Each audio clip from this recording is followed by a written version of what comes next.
Is it not enough?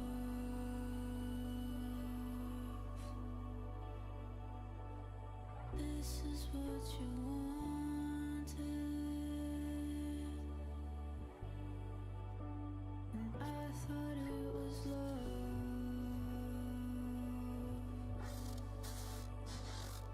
but now my body's haunted,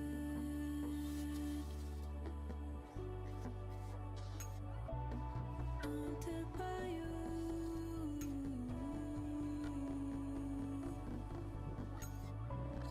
Salt in the wound.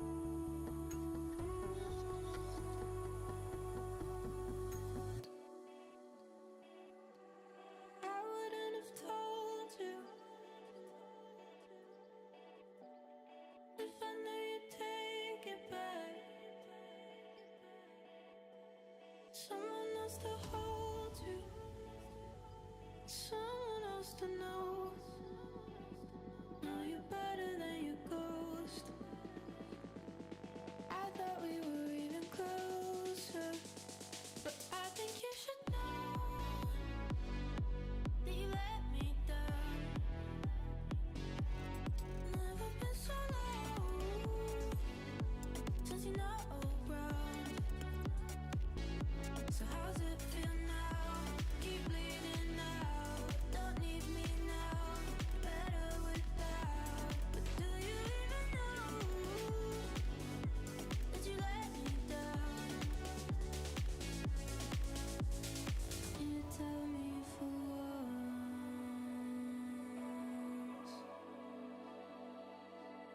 Tell me what we're missing. 'Cause I don't think we're done. And I can learn to listen.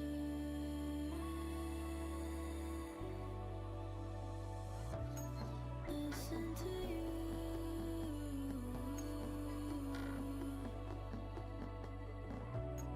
Like you want me to.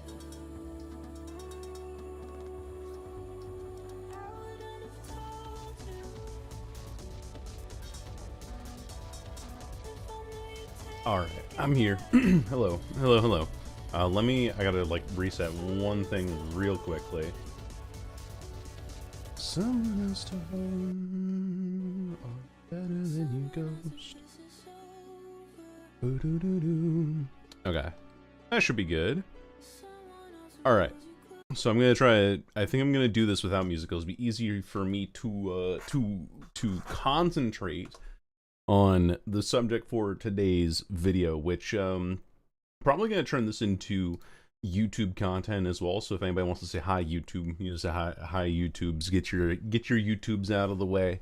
I mean, you might even see it actually if you're over on YouTube as well. But I wanted to make tier lists and everything for Deathslinger for quite some time now, you know, talking about like all the different ways that like Deathslinger works with his add-ons. I wanted to talk about the maps for Deathslinger, and I wanted to talk about perks as well. So it's going to be a big stream where I'm talking about basically everything that I have listed here, and that way I can have something to edit, and then I have something to show to YouTube to be like, hey, we got the you know, tier list and everything. And I've already gone ahead for the perks and the add-ons, and I've already made the tier list because I think that trying to hem and haw over every individual piece for the perks and the add-ons specifically isn't really worth my time on a lot of things. Like, for example, Shattered Hope as a perk, right? We're not going to be sitting here thinking like, oh, where should I put Shattered Hope on the tier list overall? So on that one, which I'll go to eventually, you'll see that everything's already laid out ahead of time, but I do want to kind of like take time to discuss how everything is placed. And as you can see, yes, it is the old add-on colors because this tier list was last modified 4 years ago. But the thing about this tier list anyway is that even if it's last modified 4 years ago, I still think that the idea still kind of gets across. Just everything that's green is blue and everything that's yellow is green now. So it's a little bit wrong. a little bit different, but this is genuinely what I think about Deathslinger's add-ons overall. I think most of them are pretty bad, because they either don't improve the power, they don't really do a lot to actually shore up the weaknesses, and in some ways they're very gimmicky, or the only reason that they're actually any good is because they can be paired with other add-ons or other perks and other playstyles overall. So if we look at D tier, for example, this is just in order that I placed them in. They're not in like actual order overall.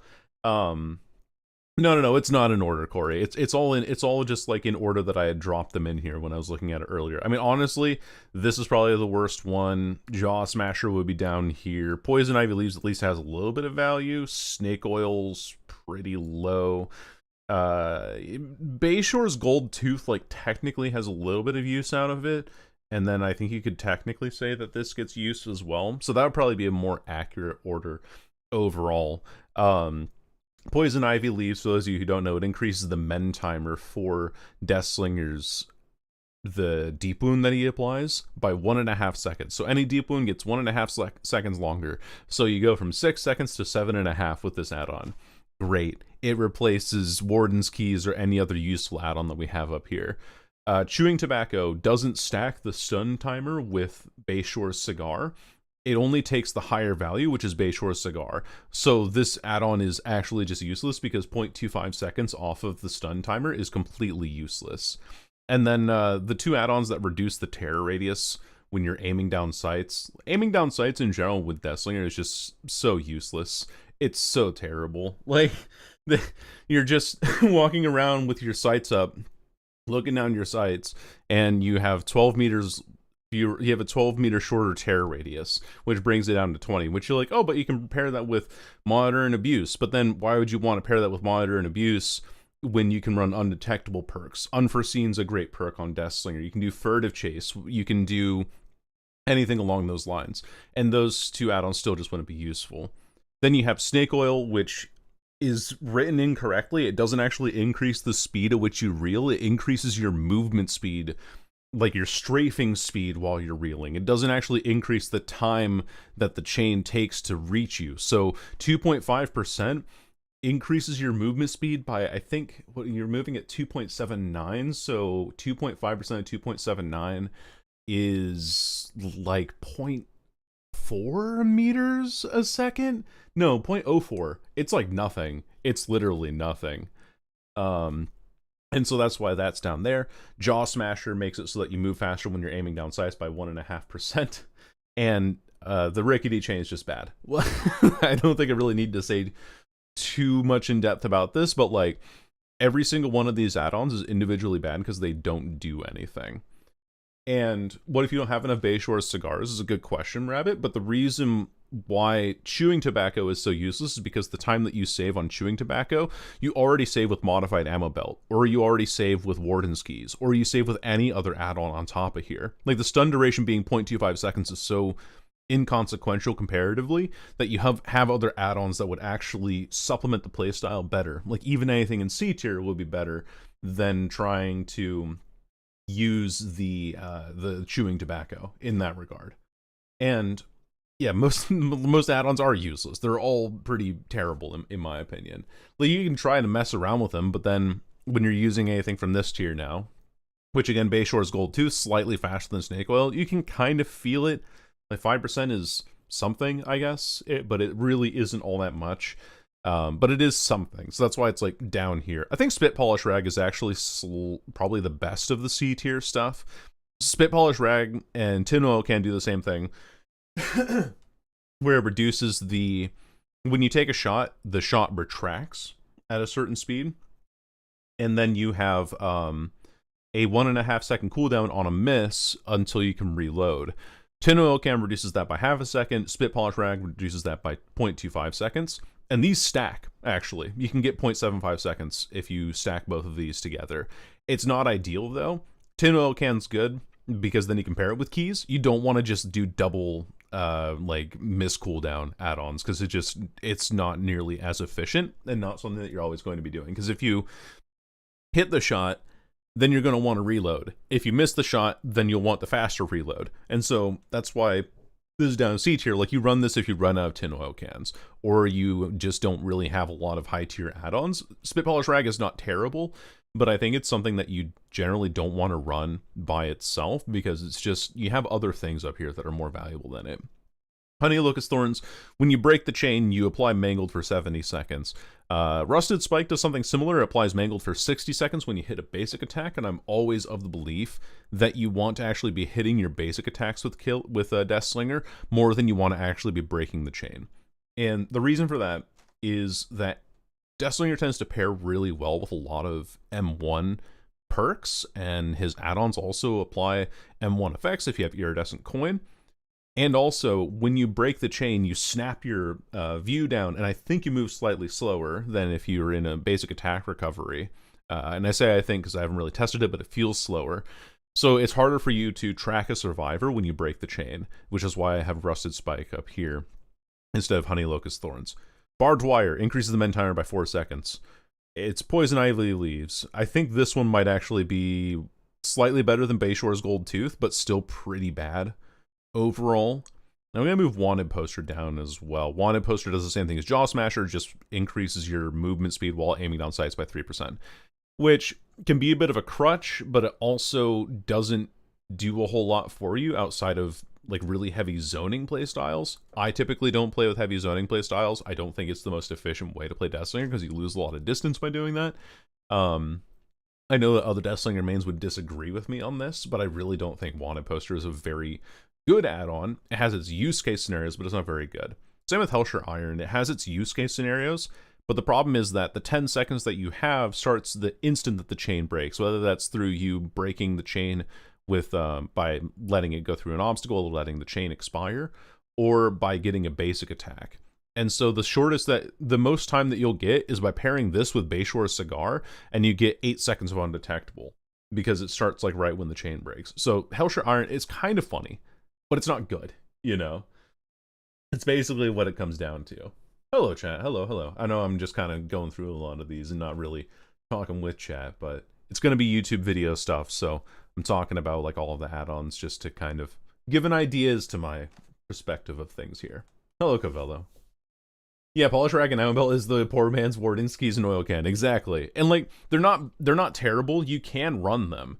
It's just that if you have the Warden's Keys and Tin Oil Can, you prefer to run that. Cosmetics? I don't think so. I haven't had enough time using all of the cosmetics for Deathslinger to really give them a tier list overall. So I'm not going to be doing that one. I'm doing add-ons, maps, and perks today. That's my plan. Because that's how the keys and cans. Yeah.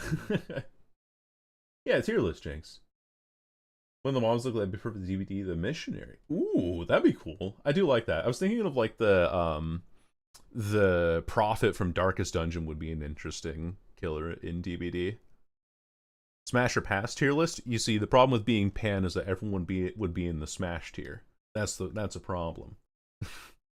It would be a very biased tier list, Ray. We wouldn't get any quantitative information out of that. Yeah, the Shambler or the Collector. The Collector is a really cool design. I would like the Collector. That would be pretty sweet. Okay, moving on to the B tier stuff as well. Modified Ammo Belt is still decent. Like, it's only 0.1 seconds off of an S tier add-on, which is Warden's Keys, but then you're always running Warden's Keys anyway, because Warden's Keys is just good. Modified Ammo Belt, I feel, is either A, seen as the poor man's Warden's Keys, or B, it's good because you can pair it with Warden's Keys. If you run out of keys, you run belt, or if you want to do double reload, you run keys and belt. This add-on can never separate itself from the identity that keys offers to Deathslinger, and because of that, it's good. I will definitely put it at the top of B here, but the fact that it doesn't really do anything outside of what keys already does, you're not really going to see this breaking into a tier where it's actually kind of useful. Then I have Prison Chain here. Prison Chain's a weird one. I know that some people don't really like Prison Chain because it doesn't add a lot to Deathslinger overall, but I'm going to put it in B tier, personally. because it gives you an extra zero point 0.4 seconds on the chain overall. And with Deathslinger being a character that works with such incredibly fine margins overall, 400 milliseconds, for those of you in my For Honor group, 400 milliseconds is a lot of time to work with. And because you have 400 milliseconds to work with here, that gives you so much time on Deathslinger, a lot of extra time to actually be able to swing around the back of an obstacle. You'll see this sometimes run even in comp to make unsafe pallets even more unsafe, especially because I believe the comp map for Deathslinger is Suffocation Pit, and that's a lot of the like Macmillan fillers, which have those massive rocks around them, and so getting yourself more of a guaranteed hit off of Prison Chain really, really helps, especially if you're going for basic attacks. Then we have, Mangled or Rusted Spike, which we talked about. Gives you the Mangled on basic attack. It's not a bad slowdown effect, but you're often sitting here with Rusted Spike thinking like, I could also just have, an add-on that does something else. You would run Prison Chain over Rusted Spike, in my opinion. You would even run Modified Ammo Belt with Rusted Spike as like a really poor man's combo, and it wouldn't be bad. It's just like, when you think of add-ons, it's like, yeah, they're all right. And that's why it's in Beecher. Like, Beecher is just like, I mean, it's all right, with Mangled or Rusted. I keep saying Mangled Spike, but it's Rusted Spike that applies Mangled. And then onto our A tier. I'm putting Bayshore Cigar not at the top of A tier intentionally here, specifically because Bayshore Cigar gets use for Deathslinger half of the time that it's active. So you shoot the survivor and you break the chain and you get your injury on them, and then you also get that faster stun recovery time. It takes it from 2.75 seconds to 2 seconds overall. But the problem with Bayshore's Cigar specifically is that when you already have a survivor injured, you're not going to be following up on an injured survivor by breaking the chain like that. I mean, maybe there's like some very specific use case scenarios after they're injured where you're like, okay, I gotta pull them in closer, but I'm not gonna be able to get them through the back of this obstacle, so I'm gonna break the chain, and then the faster recovery time will let me catch up quicker anyway. But here's the thing: if you swing at the last possible second before the chain actually breaks, you gain distance by getting the lunge burst movement speed, and the lunge recovery time is only 1.5 seconds. So you actually get a faster recovery time by just going for a basic attack than you do breaking the chain on an injured survivor.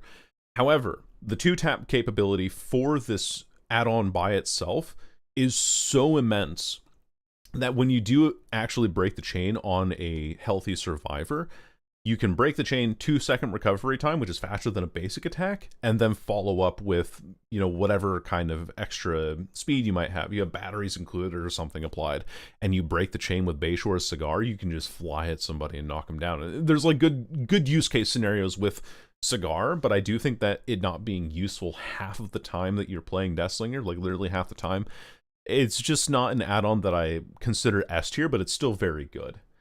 That's why your chain's rickety. That is true, Tonquo. You are correct. Like, if you're running rickety chain with Bayshore Cigar, you get extremely fast chain breaks and like recovery times. But I think that's that's like, that bell curve meme where you have the brainlit character on one side and then you have the hooded figure on the other, and then the rage character in the middle.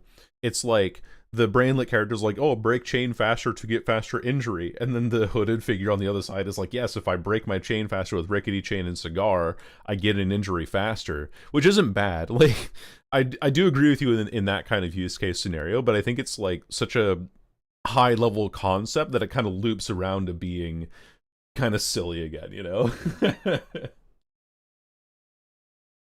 Prison Jackal is the new chain breaking on Airbug. I found that it's really bad on swamp maps lately. I don't know if anybody else has experienced that recently, but yeah, that's been my experience, is that the swamp maps are really, really bad for the collision lately.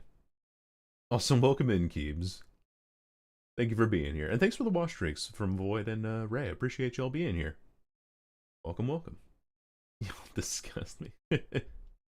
yeah, it does. Like, the thing is that Swamp also has the unique problem of its shack windows are you can shoot through the board inside of windows on every map, except Swamp has slightly larger hitboxes on those boards for some reason. So you can shoot through it, but it's more precise than it looks.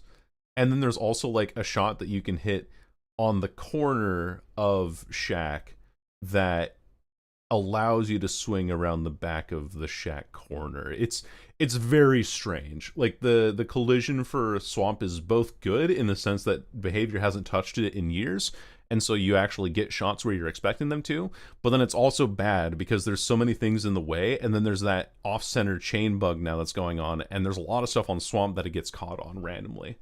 So there's kind of like give and take with that overall. And then we also have the tin oil can, is the other one that we have in here, which tin oil can, I consider it top of A tier because if you miss your shots, you get faster time until you can reload. Really, really simple. And I think that even the best Deathslingers still have moments where they miss more often. Now you might be wondering, why doesn't that pair? Why not just like pair keys and belt together? Why do I pair keys and oil can together? It's because with keys and belt, sure, I get a faster reload after being able to hit a shot or anything along those lines. But if I miss, then keys and can actually gives me a faster reload time because I'm able to reload more immediately. Also, tin oil can has gotten me some hits or gotten me into better positions regularly, because what Deathslinger, or what they don't say about Deathslinger, is that when you do miss that shot, that 1.5 seconds after the shot returns to your rifle, you can't take any action. Like, it's not just you can't reload, you can't vault, you can't basic attack, you can't do anything. And so you have to wait for the shot to finish its like recovery period there. And so tin oil can reduces that recovery period until you can actually do something by 0.5 second, meaning that I have gotten hits where I'll miss a close range shot, but because I'm running tin oil can, I get a faster recovery time, and I'll get an M1 on somebody that I would have missed at close range anyway, or that I did miss at close range. So that's why I really like tin oil can. Now, it does rely on you missing in order for you to not actually get value out of it. So there is kind of like a skill disparity there, and it is a bit of, you can almost call it a crutch add-on in that way. But I think that what you actually get out of tin oil can, compared to a lot of the other, almost all of the add-ons in Deathslinger's list, this is one that is like a really good all-rounder for pretty much anyone playing the killer that isn't extremely experienced with it. And then that of course brings us up to S tier. Now, Iridescent Coin, I'm always so conflicted about Iridescent Coin, because you get an indoor map, you get a map that doesn't have good lines of sight, and also with this new pallet density update, there's so many more obstacles in the way, so it's harder to get long range shots.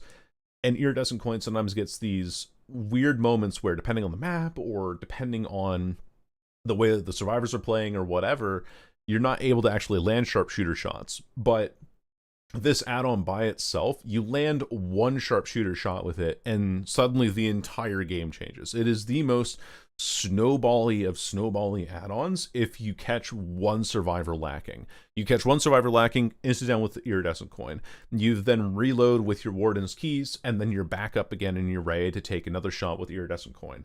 This thing being a constant threat throughout the game, even if you're not always getting value out of it, even if you're not always hitting long-range shots, makes it so much more oppressive and so incredibly strong compared to everything else. But it's always those little exceptions. But what if you get an indoor map? But what if you get a map that has like really weird obstacles that you can't shoot through? But what if you're playing in a really dense location? And those are kind of the situations where I say that it's not top of S tier, but every time that you run this add-on and you get value out of it, you're like, oh, thank God I used Iridescent Coin. So that's why I have it up here. And then, of course, just Warden's Keys at the top. Like, Warden's Keys I run all the time. I have 500 of them in my inventory. And it's not hard to understand why, because it just reduces the reload timer.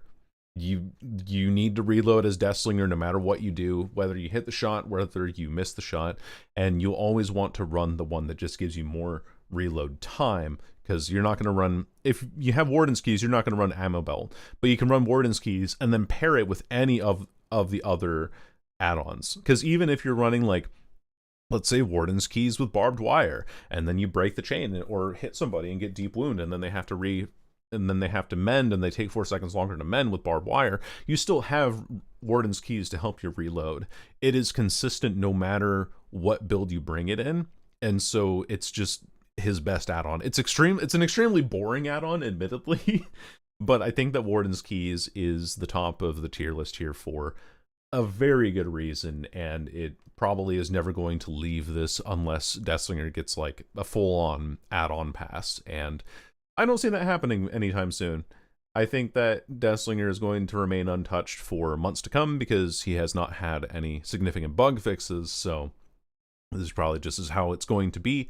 And yeah, that's kind of my opinion, but I'm sure there are other people who disagree with how I view these add-ons. Some might be higher, some might be lower, but overall I feel pretty confident in this listing for myself. And yeah, that'll be the add-ons. That's all the ranking of the add-ons. I don't know, what do you guys think? Is that good? Is that bad? Is that in between? I feel pretty confident in a lot of this because most of the add-ons that you have down below here you're not getting consistent value out of, or they're like, yeah, you could run this, but why not this? Yeah, you could run this, but why not this? It's just, it feels like you're running into, you have so much consistency for the stuff that's at the top of the list here. Like you have 4 good add-ons, maybe 5 if you want to include Prison Chain in here, but you have 4 good add-ons, and then the rest of them are just kind of meh to mostly ineffective to actual dog shit. So pretty sure I put everything to perfect, works for me. Yeah, I think that's a good tier list for the add-ons there. Okay, so let's move on then from the add-ons and go talk about maps. Whoops, did I control tab? There we go. Oh no, sorry, these are perks. We'll get to perks in a little bit, but I'm gonna do, wait, where's my maps tier list? Oh, I closed my maps tier list. Hold on. Technical difficulties. I had a tier list open for maps, and then I closed there it is. Oh, that's why, because my browser's being funny. Okay. It thinks it's being fun. Okay. Someone doesn't play Slinger, it's all wrong, unsubscribed. I knew it! Alright, so here's your map tier list maker. So I was trying to think of like the way to kind of quantify Deathslinger maps, and I think that there are some maps in this game that have really fun shots, but the map is bad for Deathslinger. I think a perfect example of this is the Decimated Borgo. Super fun shots. You have the ability to shoot through pretty much any of the platforms on the map. You have that like tiny little crack in shack, and also like underneath the shack wall it has this kind of staggered, I would say, like wood texture on the bottom. If you're in basement, you can actually shoot underneath the slots in Shattered Square, and it's like in Shattered Square Shack, and that's kind of like elite ball knowledge, but those are fun shots to land. And a lot of the stuff that you can land on the map otherwise is like through so many of the stands and through so many of the outbuildings that the map has all around. But the problem that Deathslinger has specifically with the Shattered Square is that the main building has a really good god palette that you can't really ignore unless there's like one specific angle that you can get on it when a survivor vaults it, if they vault it at the wrong time. But you have to run like coup de grace and prison chain in order to get value out of it. So it's like the actual ability to deal with main building on Shattered Square is so bad for Deathslinger overall.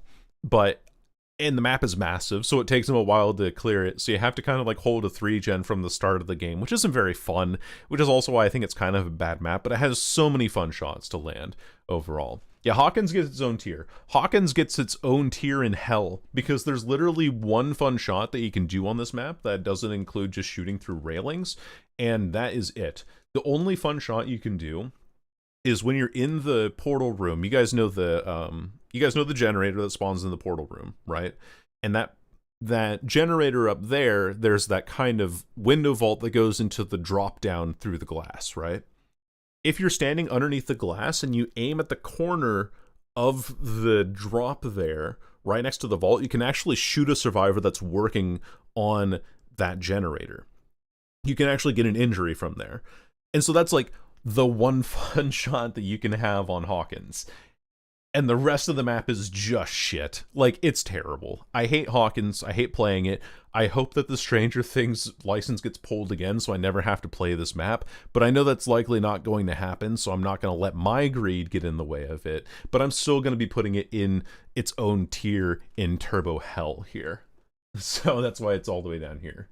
I am going to run a quick ad so that I don't get interrupted and we can keep talking about this with everyone who's watching the stream. Larry's in Shadow Realm tier. I think it's boring shots, bad map. Because there's like Larry's specifically, there are some shots you can land through like the gurneys, or you can land over the there's like those vertical planters. They have these walls that have the plants on top of them, and you can actually, the plants have no collision, so you can shoot through the plants to hit the survivor on the other side. And then actually, let me just pull Larry's now. I think it's kind of like a boring shots, bad map, kind of thing, where you can land some things through the gaps in the gurneys. You can land them through the likes of. By the way, thank you, Chick, for the follow. While we're talking about the tier list here, you can land shots through the gurneys. You can land shots kind of through the windows. You can land shots kind of up through the main building area there, and you can deny a lot of pallets. And what was the one I was thinking of? There's a specific shot that I'm thinking of that's like kind of, oh yeah, the one over the planters, that's what I was talking about. And those are like kind of okay, but they're not the most exciting shots to land overall. And then Larry's itself is also just kind of a bad map. It's small, it's a small map, it's the smallest map in the game entirely. But the thing about it being a small map is that survivors can still hear you coming, and it's an indoor map, and so survivors can stealth away from you. And I've seen a lot of people running Iron Will, I've seen a lot of people running Fixated, I've seen a lot of people running Sprint Burst and trying to shoot survivors in a hallway when they have Sprint Burst and they can just dart around a corner. Makes Larry's a bad map fundamentally, and the shots themselves become really boring to play. I'm gonna put Groaning Storehouse into Fun Shots bad map. Similar problem that Borgo has. Actually, is that right? Yeah, similar problem to what Borgo has Shattered Square has, and that specifically being that trying to land shots on main building is really fun. You can get the windows, you can get through the cracked windows, the tile windows out the front of the building, and get injuries through there. And it's a Macmillan map. You have really good fundamentals that you can work on. Every tile is very consistent, aside from like the recent pallet density update, but I'm not really considering that for this tier list right now, because I think that the pallet density update is going to get repealed in some capacity at some point in the future. But I think that Groaning Storehouse's problem of being such a massive map severely detriments the Deathslinger anyway, that even though you can land some fun shots here and there, especially around the main building, you're just not ever in the game. You're not ever really able to actually keep up with the survivors just because of how easy it is for them to spread out throughout the entire map. And that's why I feel like it's kind of a bad map overall. Suffo Pit, I would say Suffo Pit is actually Fun Shots good map, and it is Deathslinger's comp map for a reason, and that's because you have consistently those tiles in the center of the map. You have main building, which actually has a lot of really fun gaps that you can shoot through, very consistent windows. It's a map that you can also get some really fun things through because of the way that the main building is organized. And you then have that mess of tiles in the center, and then shack as well. All of it just kind of chains together in this weird way that makes it this constant ring of 50-50s that Deathslinger can win very easily if he is if the person piloting the Deathslinger is able to understand how the map is laid out. Once you understand the way that the tiles are laid out on Suffopit, and once you understand what you can shoot through, which is a lot on the main building, this map becomes so fun. And it's a good map for Deathslinger. I think it kind of melds the sizes together correctly, where you're still at a disadvantage because you have to travel a lot of the map too, but there's so much that you can control with Deathslinger on this map to the point where it wraps around to being good again. And I think Suffopit's actually like a map when I see it, I'm like, oh, okay, cool, Suffopit, this will be a tense match. I think Shelter Woods can also go up here. It's not like quite... is it fun shots, though?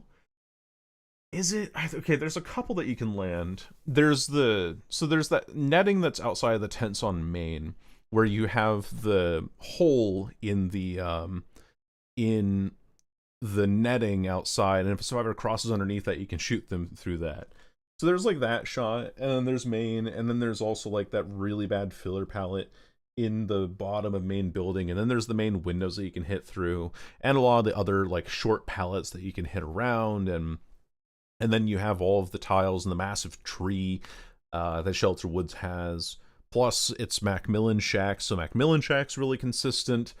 It's just like, it's a good map. It has fun shots, I think, compared to a lot of other maps. It has railings that you can shoot through, which is really fun. And that's why I think that Shelter Woods should be up here, because you do have a couple of things you can do, and it's a good map. It's a map that I'm not upset to see because of how consistent it actually is. Coal Tower, kinda down here. Not a fun main building, and the rest of it is just, it's kind of okay. It's a comp map. Coal Tower is a comp map for a lot of other killers, not Deathslinger specifically, but for a lot of killers it is a good comp map, and I think there's reason to it. Yeah, Comp Tower, exactly what it's called, and for good reason too. I don't even need my headphones on for this. I don't know what I'm doing. But yeah, like it's a comp map for a reason, because it's well balanced, and I think it's a good map just in general. Maybe not specifically for Deathslinger. It's not the greatest because of how big Macmillan maps can be, but I think it's better than Groaning Storehouse, because a lot of the play is usually condensed to a lot of very specific pockets. Groaning Storehouse has this massive main building that you can kind of sometimes get shots around, whereas Coal Tower, you have the windows on main building that you can get hits through, you can down people through, and once you exasperate the resources around main becomes a lot easier for Deathslinger to play. I do find Coal Tower to be kind of boring though, because unlike Suffopit and unlike Shelter Woods, where you can get fun shots around the main area, you don't really have a whole lot of good options comparatively, and I do find myself getting bored by Coal Tower when I do end up playing it, and being like, ah, yeah, this is a comp map, I gotta make sure I'm playing it optimally, because everyone else also knows how to play this really well. Oh, Ironworks of Misery. I feel like it's another Macmillan issue, but the same with Groaning Storehouse, in that the main building kinda sucks. There's fun stuff you can do on the main building, don't get me wrong, and there is like one hyper illegal shot that you're allowed to hit. You can't really see it in the thumbnail, but there's like this office space here in the main building, where if you're underneath of it, there's an angle that you can shoot at where the material is so thin, the floor material is so thin that you can literally shoot through the floor of this and catch survivors that are on that window or on that doorway, depending on what spawns on Ironworks and Misery. It's fucking insane that someone discovered that you can do that on this map. It's not supposed to happen, and it shouldn't, but it happens anyway. But aside from that and the railings on Ironworks and Misery and maybe the main window kind of thing, it's just an okay map. I mean, it's bad for Deathslinger because of how big it is and how easy it is to run everything, so I don't think that this is particularly conducive to Deathslinger's power, and I'm going to keep it down there for that reason. Next up we have, is this... That's Blood Lodge. That's Wretched Shop. That's Gas Heaven. That's Wrecker's Yard. So this is Azerov's resting place. Boring Shot's bad map. Oh, I mean, Fun Shot's bad map. Boring Shot's bad map. Hmm. Yeah, I saw about that, Marsh. I saw that like you can kick it so fast with hairbrush plus brutal strength and maybe even fire up stacks that you can't get blinded. It's actually insane. Like they have to blind you as soon as they drop the pallet, and even then it might not even be fast enough. Crazy. But yeah, map listings Curzon, and also other like tier list stuff too. I'm just going through all the tier lists for things. I got Adept Deathslinger on Hawkins. I mean, to be fair, like Hawkins is such a small map that you can actually get good results on it. I got a 4K and I got my Adept on Krazu on Hawkins by M1ing. I didn't use my power a single time. I would spit on people with the regurgitate power, but I just M1'd people and I got my Adept on it.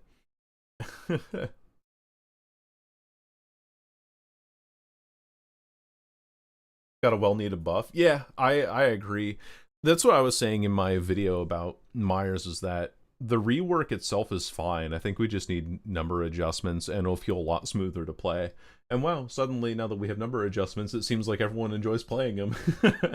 He'll be like the hotness for like a week or two, and then he'll just kind of fade back into his normal level of obscurity. I fell asleep watching that video. Let's go. Hell yeah. I got the commentary, the vocal commentary for it.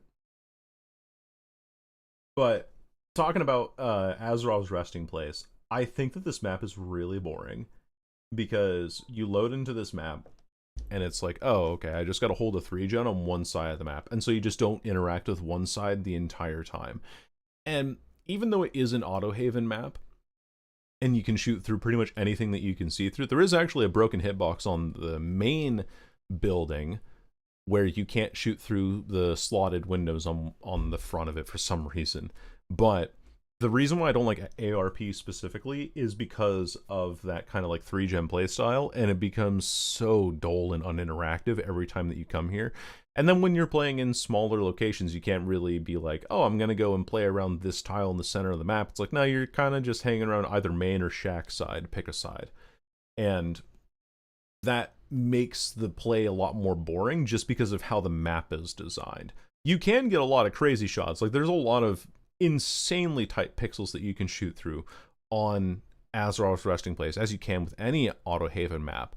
But because of Azerov's resting place being the map that it is, I'm going to say that it's like way down here in terms of overall intrigue for Deathslinger. Then we have Blood Lodge. Blood Lodge, I mean, it's kind of fun shots, bad map. It's a big map as well, pretty survivor-sided. The main building's okay. Nobody ever goes upstairs. They just use the window that's on the main side of it there. And then there's a broken hitbox on the railing, actually, on the first floor of Blood Lodge. I discovered that recently, nearby where the main generator spawns. Though I could be hitting the generator hitbox, but then again, it's another bad hitbox that you can't shoot through because behavior said no, you're not allowed to shoot through our boxy generators in that way. But I think that there's like some fun to be had because unlike Azrar's resting place where you pick a side that you can go to, you can actually play a lot of the other parts of the map and you're actually able to explore a lot of it, especially the excavator tile on Auto Haven maps. I mean, I have Azerov's down here, even though it has the excavator tile, that doesn't really matter. You can shoot underneath the excavator on Blood Lodge, and that's a lot more exciting than trying to just play around one half of the map. But with it being such a large map and a lot of like resources that survivors can use, it does kind of fall by the wayside in terms of overall efficacy, or it falls by the wayside in terms of how efficiently Deathslinger can actually hold on to the map overall. And I'm going to say the same thing about Gas Heaven. Fun shots, kind of an insane main building, it always has been, really big map, but super fun shots because you can land stuff through there's like these piles of cars, of like crushed cars, right, that you have on the map, and there's gaps in between the cars that you can shoot through. And that's super fun being able to try to land and line those shots up. But it's a bad map because it's so big that, again, if you are given no opportunity to catch up to survivors, I know Deathslinger we're is just going to skipping be ahead, kind of but we sprinting all know around. Toba landing is perfect. Yeah. Toba landing is absolutely perfect. Absolutely hilarious. But yeah, I'm gonna put this one down here in terms of like really fun shots but bad map. I think I'm gonna put Toba here as well. In fact, since we brought up Toba, I'm gonna put Toba in the same tier. This isn't organized; it's just organized by the list that I'm putting him in right now. I'm gonna put Toba in fun shots and also bad map, which might be controversial because Shaq is terrible for Deathslinger. But every single filler tile on this map, every single one, has like this kind of jagged rock appearance to it, and you can shoot through a lot of it. You can shoot over a lot of it. Main building, that god palette that most M1 killers would struggle to deal with, and even some M2 killers, Deathslinger does not care about. He actually thrives in main building quite a bit because of that. There's that also that god palette underneath main building that always spawns, and that palette also not very effective against Deathslinger because he can shoot over it and catch survivors that are on the back of it. And also you have the shot that like you can go underneath. I shot somebody like through some of the bookshelves or whatever, the ammo cases in Toba Landing main. And so there are some good things to be said about Toba Landing in terms of the fun shots that you can land. But the problem is that it's such a visually noisy map. It's a big map, has a lot of really good palette spawns, and the shack you just have to avoid because shack sucks. Shack sucks overall as a map, or for this map specifically. In fact, Toba Landing Shack is the worst shack in the game for Deathslinger, and that's another reason why it's a bad map overall, and that's why I think that even though there are some fun shots to be had, it's just a bad map. Oh yeah, that too, Eerie. Like, you can shoot through, you can, the survivors when they're on top of main as well, when they go for the vault, if you time your shot right, you can catch them coming through the door as they go up the stairs there. If they go out the main vault in either way, you can take the shot there and then go out the main and then pull them in the ditch underneath. There's so many different things you can do with Deathslinger on Toba Landing that actually, it really does, it is fun. It's just a bad map, unfortunately. And then that leads me to, sorry, I was like listening, I thought I was outside my door. That leads me to the Wrecker's Yard, which is, I would say, a fun shot's good map. It could actually, I think Wrecker's Yard might be perfect because it's a small map, doesn't have a main building, has a shack that you can really easily orient yourself around, and every single tile can be shot through. Now with the palette density update, it's a little bit more annoying to deal with. The Wrecker's Yard is just so good for Deathslinger. You always have the ability to shoot through pretty much any tile. There's like no singular tile that you're incapable of landing a hit on with Deathslinger, and Wrecker's Yard being small enough allows you to also experiment with angles you might not have been able to do before, and all the hitboxes work, at least as far as I know. Hopefully, like, fingers crossed that it still does work. But yeah, this is, I feel very confident putting Wrecker's Yard this high up at the top of the list because it's just consistent. It's good. Oh, thank you, Sauce. Hawkins is too high. You're right. Hawkins needs to be in Turbo Hell. We need to add another tier down below for Hawkins. You have Hawkins tier, and then you have, I hope they reclaim the Stranger Things license again. Oh, right, it's SE. There we go. We'll color this blue so it like looks nice. There we go. Hawkins can't even be in its own tier. It's in its own tier down below.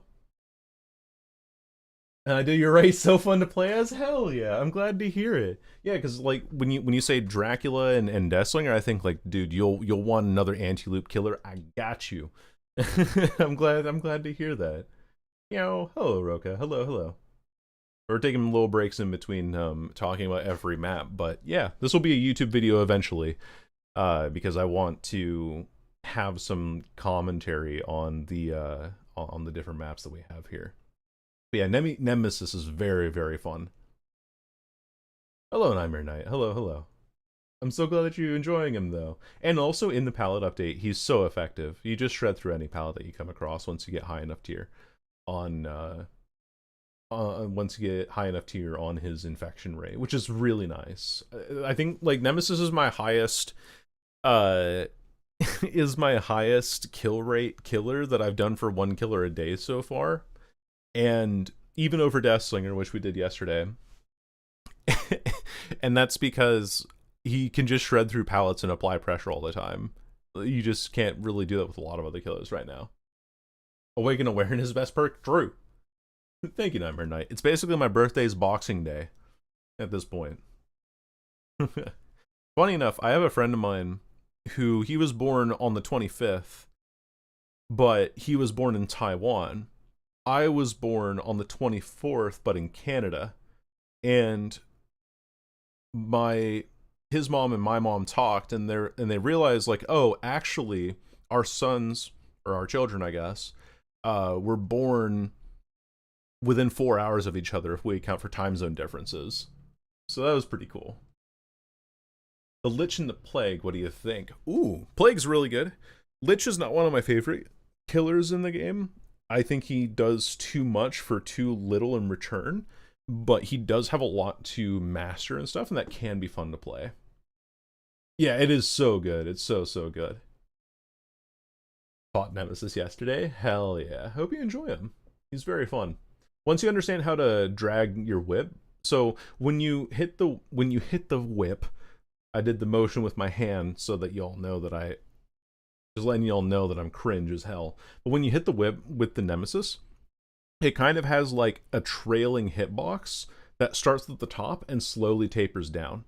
So what that means is that if you whip and then you strafe to one side as you're whipping, the hitbox will then follow the direction of your strafe, meaning that you can strafe into a survivor that tries to dodge your whip and hit them with the whip at like a very delayed time. Enid, no, I can't. I'm sorry. I don't have the footwork for it. Oh man. Okay, I gotta get Wretched Shop out of the way. Oh, Fun Shots, good map. Fun Shots, good map. Similar in not quite perfect like Wrecker's Yard, but not like as big or as oppressive in my opinion as Wretched or as a Bloodlodger Gas Heaven, and definitely not as boring as Azeroth's Resting Place. There's so many cool things that you can do on Wretched Shop, especially on that main building. There's that car that's on the lift, and you can shoot underneath the lift to catch a survivor there. Or you can shoot through the windows outside of main as a survivor goes out the window to then catch and pull them around the outside. Or you can shoot through the slots on main into a survivor walking around the front of main. A lot of really fun little angles that you can do with it. And I think that it is a map that I do not mind seeing. Even if it is a bit on the larger side, it's not one that I mind because of the ability to actually play around a lot of the tiles that the map has to offer. And again, it's an Autohaven map. Autohaven has consistent collision, and that's what makes Deathslinger really fun to play, is having collision that's consistent. Sold cat can't nay nay. Nope. They cannot. Shotmain can be fun, but it depends on RNG. True. If you have the wrong window, if you have the window that spawns, like you're facing main and you have the window that spawns on your left, it's like kind of eh. But if it spawns on your right and you can just trap a survivor in there by not breaking open the doorway on the other side, oh, main building becomes a death trap. And it's so fun to play around, so easy to play around. One of the few shacks that I find really enjoyable. That too, yeah. I think Autohaven Shack just in general is good. Because it's consistent. It's I can't remember if, I think it's Macmillan that spawns the slatted windows slightly differently, so you can actually shoot through them. But Autohaven, it's like Macmillan and Swamp or Autohaven and Swamp. It's one of those two that spawns the slatted windows so that you can't shoot through it going to the doorway. But either way, it's consistent. Autohaven's consistent. Autohaven's good. Wretched Shop is one of the better ones. The other ones are still fun, but they're like not quite as good for Deathslinger. And then Azeroth's Resting Place deserves its own tier in hell. They give every single killer overclock on Singa's birthday. I agree with that one. I think it's a great idea. I don't enjoy any shack. Well, you haven't played Deathslinger enough. When every killer uses the power, they get overclocked too. Deathslinger gets overclocked, I'm in. Next we have Rotten Fields Rancid Abattoir. Rancid Abattoir. Boring Shot's good map. I think that's how I feel about it. Kind of boring. Main building has some interesting slats that you can shoot through. There's the back of main has these like really narrow slatted walls that you can actually shoot survivors through on that one. And or no, this is a fractured cowshed. I'm sorry. I'm still thinking of the right thing. That's my bad. It's hell without aura read, S tier with aura read. Ooh, that's an interesting idea. This is fractured cowshed. I got my maps mixed up. This is Rancid Abattoir here, but this is fractured cowshed. Fractured cowshed. I'm gonna zoom in a little bit on the screen here. There we go. Fractured cowshed, I think, has some fun shots you can land on it. Especially because you have that one like outside of main palette that survivors think is a god palette, but much like Toba Landing, you can land a shot on it. Past that, the map is small enough to manage, I guess. There's some stuff you can shoot through some of the wagons, and Coldwind in general, let me just get this out of the way with the Coldwind realm in general, but the Coldwind realm has a problem where the hay bales that you have that spawn are too tall for Deathslinger to shoot over. And so a lot of those tiles actually become a lot stronger, whereas in a Auto Haven map, it wouldn't be a problem because those always spawn a lot shorter obstacles comparatively. Coldwind as a realm doesn't really offer that, but then every filler palette is so unsafe anyway on Coldwind that it kind of doesn't matter. You're able to animation lock a lot of people, but I find that kind of boring. But I still think Fractured Cowshed's like just a good map overall. It's okay. It's all right. It's okay. Rancid used to have the worst main building ever. Yeah, it used to. Way back in the day. You know the best map of them all, Midwich. We can talk about Midwich. Midwich deserves Hawkins tier. No, I'm kidding. I think it's kind of just a boring shots, bad map. Personally speaking, where is Midwich actually? There it is. Nope, that's RPD. This is Midwich. Boring shots, bad map for Midwich. I think it suffers the same stuff that Larry's does in that you just pre-run the palette and then sit there and wait. There's like, again, like I've said with Fractured Cowshed up here already, I think that there are some fun things you can land, and there's some unsafe palettes that survivors try to play around that Deathslinger can play around as well. But when you're just go to pallet, shoot survivor over pallet, hit over pallet, it's not that great. There is one shot that you can land on with the science room or whatever it's called, where there's that ramp that goes up, and if you're outside in the hallway, you can shoot through, there's that like ventilation window at the top. You shoot through that ventilation window, you can catch somebody going up the ramp in there. And that is where Midwich's experimentation kind of starts and ends for me. The courtyard's kind of okay. You can kind of try to mind game around some of the other palettes and things like that. But personally, I just don't find Midwich a particularly entertaining map, and I find it very boring to play on because of it. On Slinger, no. RPD goes in Hawkins. Hello, Dax. I agree. I think RPD should go in Hawkins tier. Like there's like two. Okay. Here's the thing about RPD. RPD has two really fun shots that you can land, maybe three if you really want to stretch for it, and he can turn the map into his own playground. First of all, Welcome Leon Room. That entire desk you can shoot survivors over very easily. If you're on East Wing, you can quite simply shoot over the ventilations because they actually fixed that, and we hit that shot yesterday on stream. And then there's that little office room that I can shoot underneath the blinds, and I showed that on stream as well. I shot a guy through that. And then maybe a fourth shot would be that you can hit through the railings on the main room. So there's like some fun shots. There are genuinely some really fun shots that you can land on RPD, but I think that the way that RPD generally plays overall, I'm going to put both of the RPD maps in here, in Hawkins tier, because the way that RPD plays overall doesn't make up for the fact that the rest of the map is so miserable to play on. You're like, oh, I'm going to go pre-run to a pallet. Oh, I'm going to go pre-run to this hallway and then through this window and things like that. You know, being a 110 killer just makes these maps so miserable to play on. We even saw in my video where I was talking about why indoor maps suck, where I had my friend play Trapper, and I was like, okay, I want to see how far I can pre-run you. I saw him come out of the Welcome Leon room while I was at the top of main, and I was able to make it out of main to the office, to the little archive room, all the way out the hallway to the window vault, and then back down to that triple vault room with the pallet in one run against a 115 killer. That's it. I guess that's real quick. And that was like the only, and that's like being a 115 killer. If I was a 110 killer and I didn't land my shot or didn't have a good opportunity to land a shot, which kind of rarely do unless you're anticipating somebody at the top of the stairs, RPD just is so easy for survivors to play versus the time that you have to commit to it. And it's just like, I can make something out of it, right? But it's like trying to make dinner out of a package of spaghetti and like a half stick of butter. You can do things on it. You can make it into something, but you don't want that for dinner every night. You're like, I want to add some marinara to this. Give me something interesting beyond just having to do the exact same thing all the fucking time.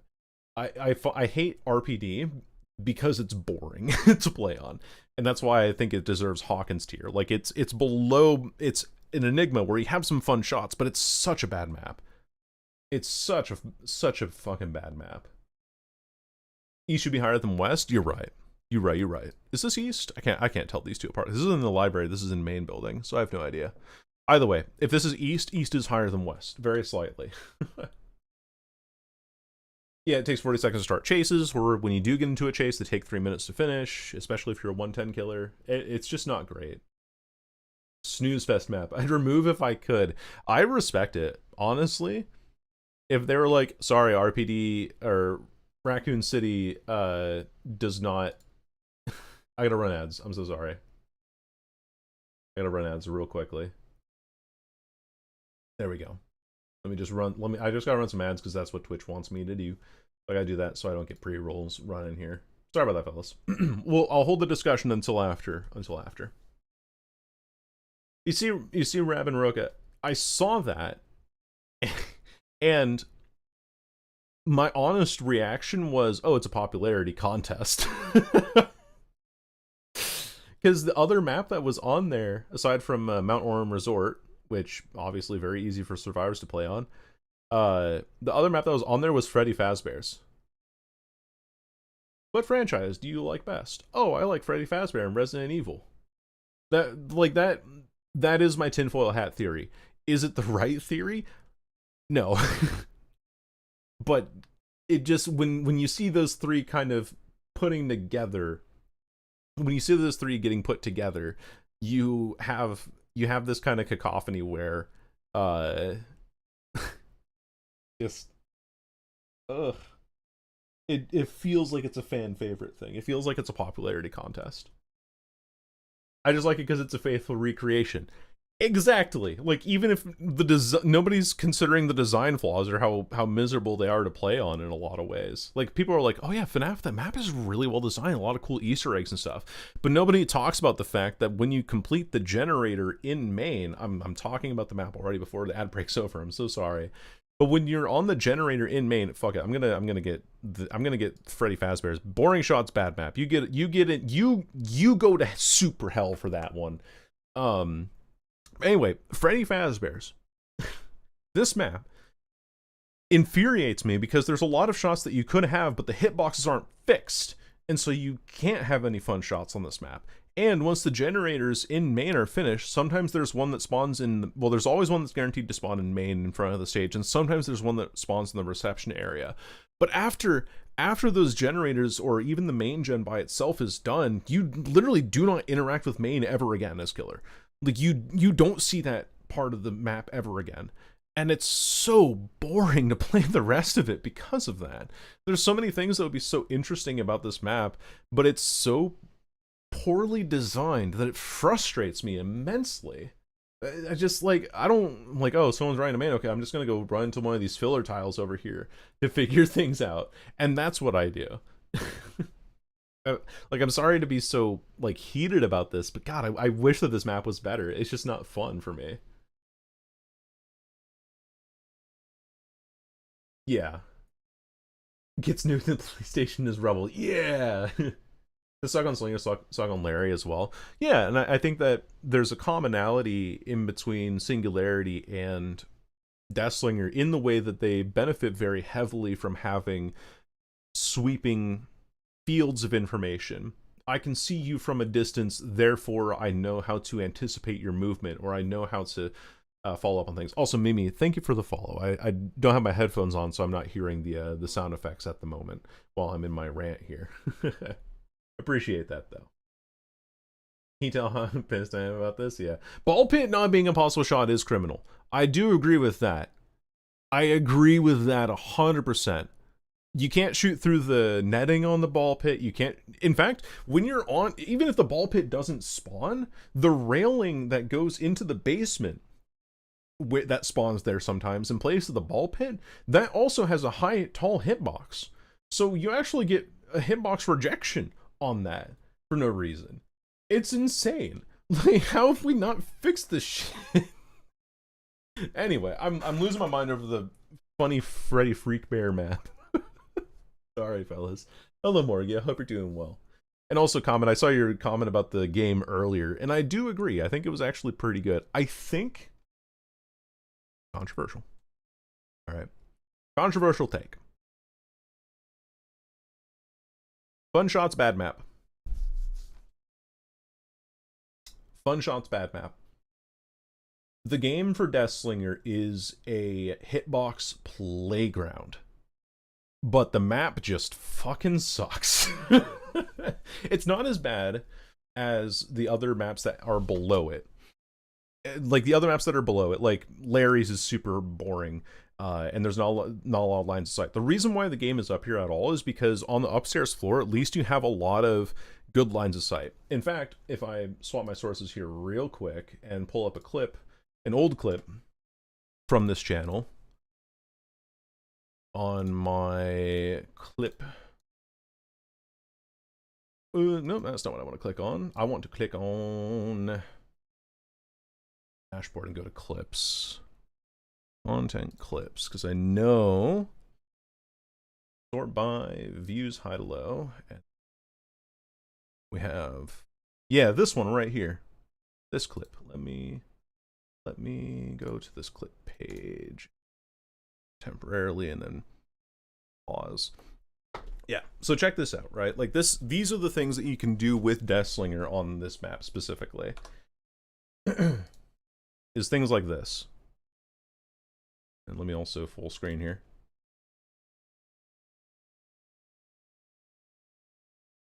Like, you can shoot over that. And then look, I'm going to hit here. Boom. Over top of these boxes. Like, you can hit over top of those boxes there. Or if we go for another clip that I made on this map specifically. Let me look. Hold on.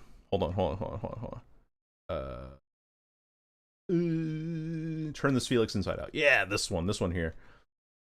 So I was like talking to chat about how I'm going to turn this Felix inside out. But here's another shot that you can land on the game. You see this Felix? Look, he's walking up the rails here. You shoot him through this. Like, that's super fucking fun. Oh my god. Like, being able to just, and then what, like, chat's reaction here being like, you can shoot through that is like one of my favorite. One of my favorite. There we go. There's Spacey and Rex. I know that our chat right now is kind of like overlaying it. But yeah, like, you know, you can shoot through that. And that's why the game is fun. That's why the game has fun shots, but it's just a bad map. Like, it's a victim of being a bad map overall in that way. So that's like the key difference that I have there. They start adding invisible hitboxes, I'm gonna start playing Nurse. If they start adding invisible hitboxes, I'm playing Spirit, personally. That's like my high tier pick that I go for, personal, on my side. Then they say they update Hawkins to feel more up to the game. If they did say it, they definitely haven't followed through on it. But the problem is it's still getting me playing. Exactly my point, Corey. Like, you have a lot of really fun shots, but it's a bad map. That's what the tier's called. It's just a bad map for any killer that goes there, because it's like, oh, palette simulator, let me animation log palette simulator, like animation log palette simulator. And there are shots that you can land through a lot of stuff that makes it really, really fun for Deathslinger. But I don't think it's fun enough to elevate it to up here to be a good map. I was able to throw Ace through the reception window. Wait, play with Wesker? On Hawkins. Huh. That sucks. Sorry about that. Didn't catch the hitbox somehow. I just like threaded the needle through that. Oh, that's... Oh, Springtrap and Axe. Oh, Axe. I thought you said like Ace as in Ace Visconti. Yeah, you can throw through the reception window, or you can throw underneath the railings. I've seen Taba hit those before. Our talented resident Springtrap main, who also, she's very, very good at landing axes. Actually terrifying. If you ever watch her streams, she's just constantly going for flicks and orbitals and just vibing out with it. It's very fun. I didn't know how Axe got swapped to Ace. Probably a little bit of autocorrect on that side, I understand. But, yeah. The Hawkins I want is the one that removes from the map pool. Ray for president. Ray for behavior president. Right there. Okay. So now we have the rest of our Cold Wind maps as well. We've been going on tangents and talking about a bunch of other maps in the meantime, just to kind of keep it spicy, I guess. Rotten Fields is like boring shots, good map. I think that's a pretty fair assessment. You don't have a whole lot of interesting things that you can do on Rotten Fields in particular, but it's such a small map anyway that it doesn't matter. Now there is one broken hitbox on the Harvester that you can't shoot through on Cold Wind maps, but I think that it also just kind of falls into the sequence where there's not a whole lot of interesting things to do with it, but it's still just good because of how small it is. They're hard to hit due to the corn. That too, yeah. It's satisfying to like predict somebody through the corn as well, because you know that neither of you can see each other, and it's a little terrifying to be like sprinting through the corn as a survivor and then just getting fucking yoinked back by the Deathslinger. And that's like, okay, that's an element of horror that I enjoy. A little bit of like the horror aspect, and I think that kind of has some funniness to it, but the surprise factor and the comedy factor of Rotten Fields versus actually playing on the map versus actually trying to land shots on the map doesn't really have a good trade-off for it comparatively. Yeah, I wish it wasn't so orange common. I agree with you there. Like, if it was nighttime and it was a little bit darker, you know, like Shelter Woods kind of dark, or like Suffopit kind of dark, then yeah, I think Cold Wind would look a lot better. It's just so orange. Yeah, Cow Tree. Yep, Cow Tree is very fun to play, very easy to play. Because you have either the window vault that you can hit over really easily, or there's some interesting shots you can land through Cow Tree. But I think Cow Tree is a commonality enough between a lot of the Cold Wind maps to the point where it's okay, you know? I can't fucking see. That I agree with. And speaking of not being able to see, I'm going to put Thompson House in boring shots bad map. Because even though Fractured Cowshed and Rotten Fields are up here in boring shots good map, I think that Thompson House, the main building, is infuriating enough to have it be a bad... Like, I never interact with the main building hardly at all. And then the map itself was also kind of big, and so Thompson House becomes this mess that you don't really like playing on overall. There's some fun fences you can land things through, I guess, but Cold Wind overall as a realm is just... It's boring. excuse me, it's boring to play on. They're not fun to play on all the time. They're just okay maps, you know. And when they're larger maps, they're also just not that great for Deathslinger either. Which brings me to Rancid Abattoir. Rancid Abattoir is a weird one. Like, the main building sucks, but you have some things you can do on it. Oh, Rancid Abattoir is such a tough one for me to quantify. Like, is it Fun Shot's bad map, or is it a bad map? Is it a boring map? I'm gonna say, actually, controversial take. I'm gonna put it down here. In Fun Shot's bad map, because the main building, you have some slots that you can shoot through. You have a lot of really unsafe locations that you can shoot through. But the rest of the map is so big that it circles back around to being bad again. So I'm not too enthused whenever I'm like, yay, Rancid Abattoir. When I get Rancid Abattoir, I'm like, I can kind of make something out of this, and at least it's not ARP or something along the, like, anything in the bad map category down here. Rancid Abattoir always feels like a map that I can potentially do something on, but maybe I'm like gaslighting myself into believing that it's something I can actually get a result on. Maybe I'm thinking, oh, Rancid Abattoir, thank goodness, you know, a cold wind map, and I can get some fun things on it because the main building can be played around. But maybe it is just like a boring bad map. I think, you know what, I'm gonna put it in boring bad map. I think it's too easy to pre-run actually on Rancid Abattoir for too little in return. That's how I feel. I think that feels more correct. Like, I'm more okay with saying that it's boring and bad than in saying it's fun but bad. That's my general consensus of Rancid Abattoir overall. No, who was going for we'll take the free hook. Right. They thought they juked your ass, and they kind of did, but then you're just like, oh, hey, free survivor with my reload. Oh, man. Okay. Torment Creek. Controversial again. May gets controversial for a 7th time in the stream. I think it's a fun map. Main building in particular, I really like, because there are so many gaps in the main building. But I think it's such a bad map because of how fucking big it is. Like, I so badly want to say that, like, I love playing on Torment Creek. Everything about it works well for Deathslinger. It's a great map. It's so fun. It has a lot of fun stuff. Like, I so badly want to put this higher. But when I look into my heart of hearts and I stare into my soul, Torment Creek feels like such a massive map comparatively that it just, like, oh, it's almost good. It's almost good. That's Wrecker's Yard up there. That is Wrecker's Yard imperfect. It isn't big enough. Am I misremembering how big Torment Creek is? I feel like it's fucking massive because of how big main building is. Because you have main building, but it's so fun to shoot around. And then you have the tiles behind main building, and then you have Cow Tree off to the right, and then on your left is another tile that leads into usually a couple of fillers and then shack in the corner. Oh, am I senile? I know how the map is laid out. It just feels massive to me. But I want it to be bigger. Oh, I see. 2 shacks. Give me another one. I just give me all the Torment Creek. No, I get you. I think it's really, I do think Torment Creek is a fun map. But I think it's also bad for Deathslinger because of how big it is. So I think that's where my opinions lie on it.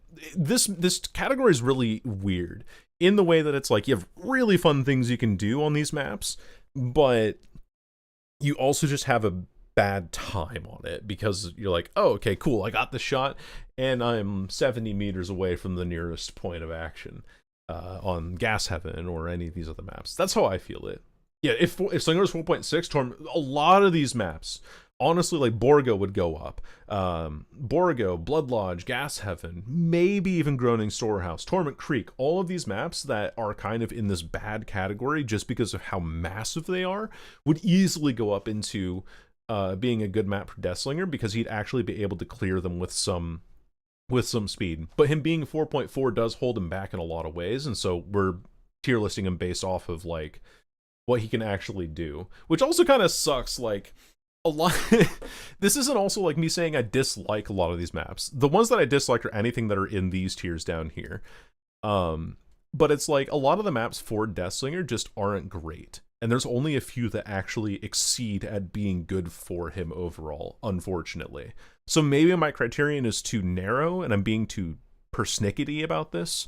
But I don't know. I feel like if Slinger was faster or he wasn't as clunky, if they actually reduced the reload recovery time on Deathslinger, I think it becomes so much easier. I was like, yeah, the kill is 4.4 won't really break if they're a 4.6. Aside from Chucky, maybe. I think Chucky might be the only one who would kind of break, but even then, Spirit's 4.4. Tag is 4.4. Huntress is 4.4. Wraith is not 4.4, but some idiot told me it was, which is me. I told myself that.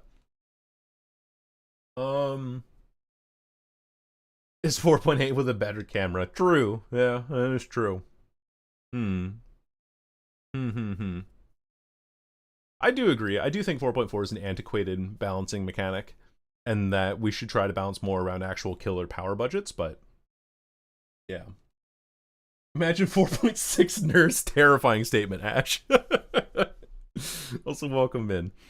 That'd be terrifying. I think Nurse is like one of the killers that's okay with being lower speed. I'm actually more of the opinion that more killers need to be 4.4.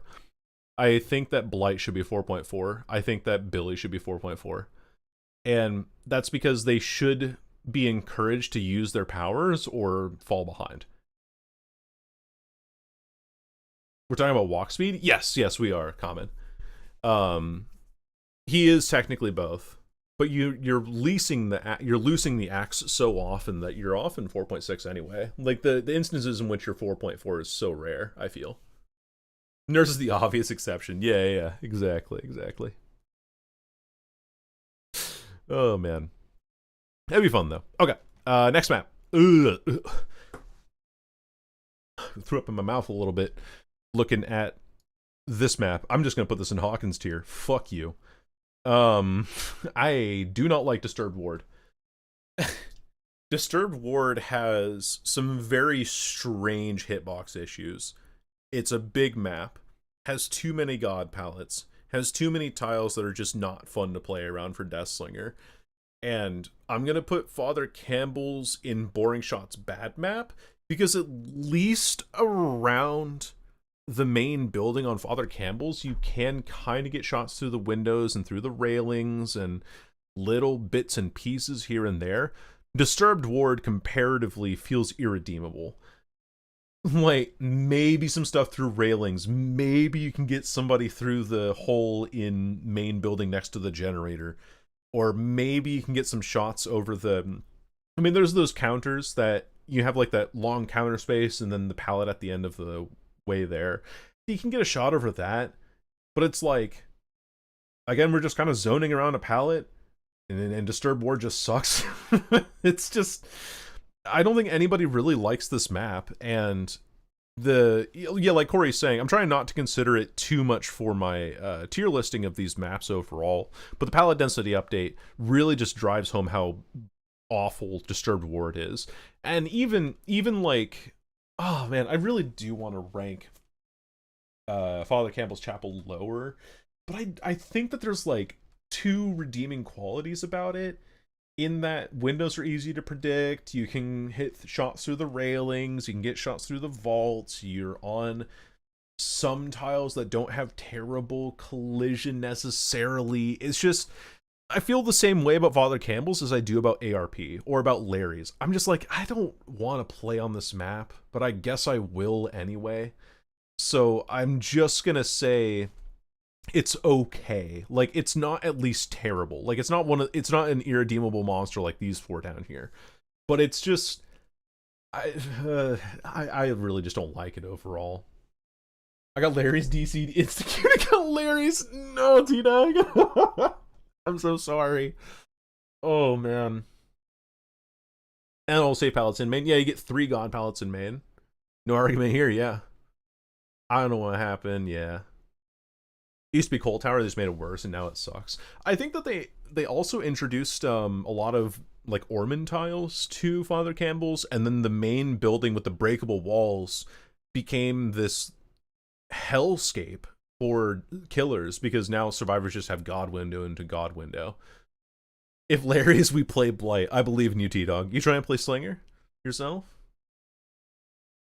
Good luck though. Oh yeah.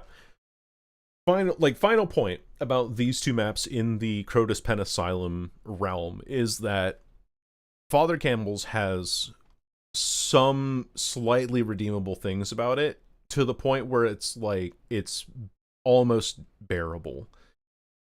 Disturbed Ward has nothing redeemable about it comparatively. There's like one thing you can do actually now that I think about on Disturbed Ward, where if you're standing on main, you can shoot through the cracks on in the windows and then shoot somebody on the ground.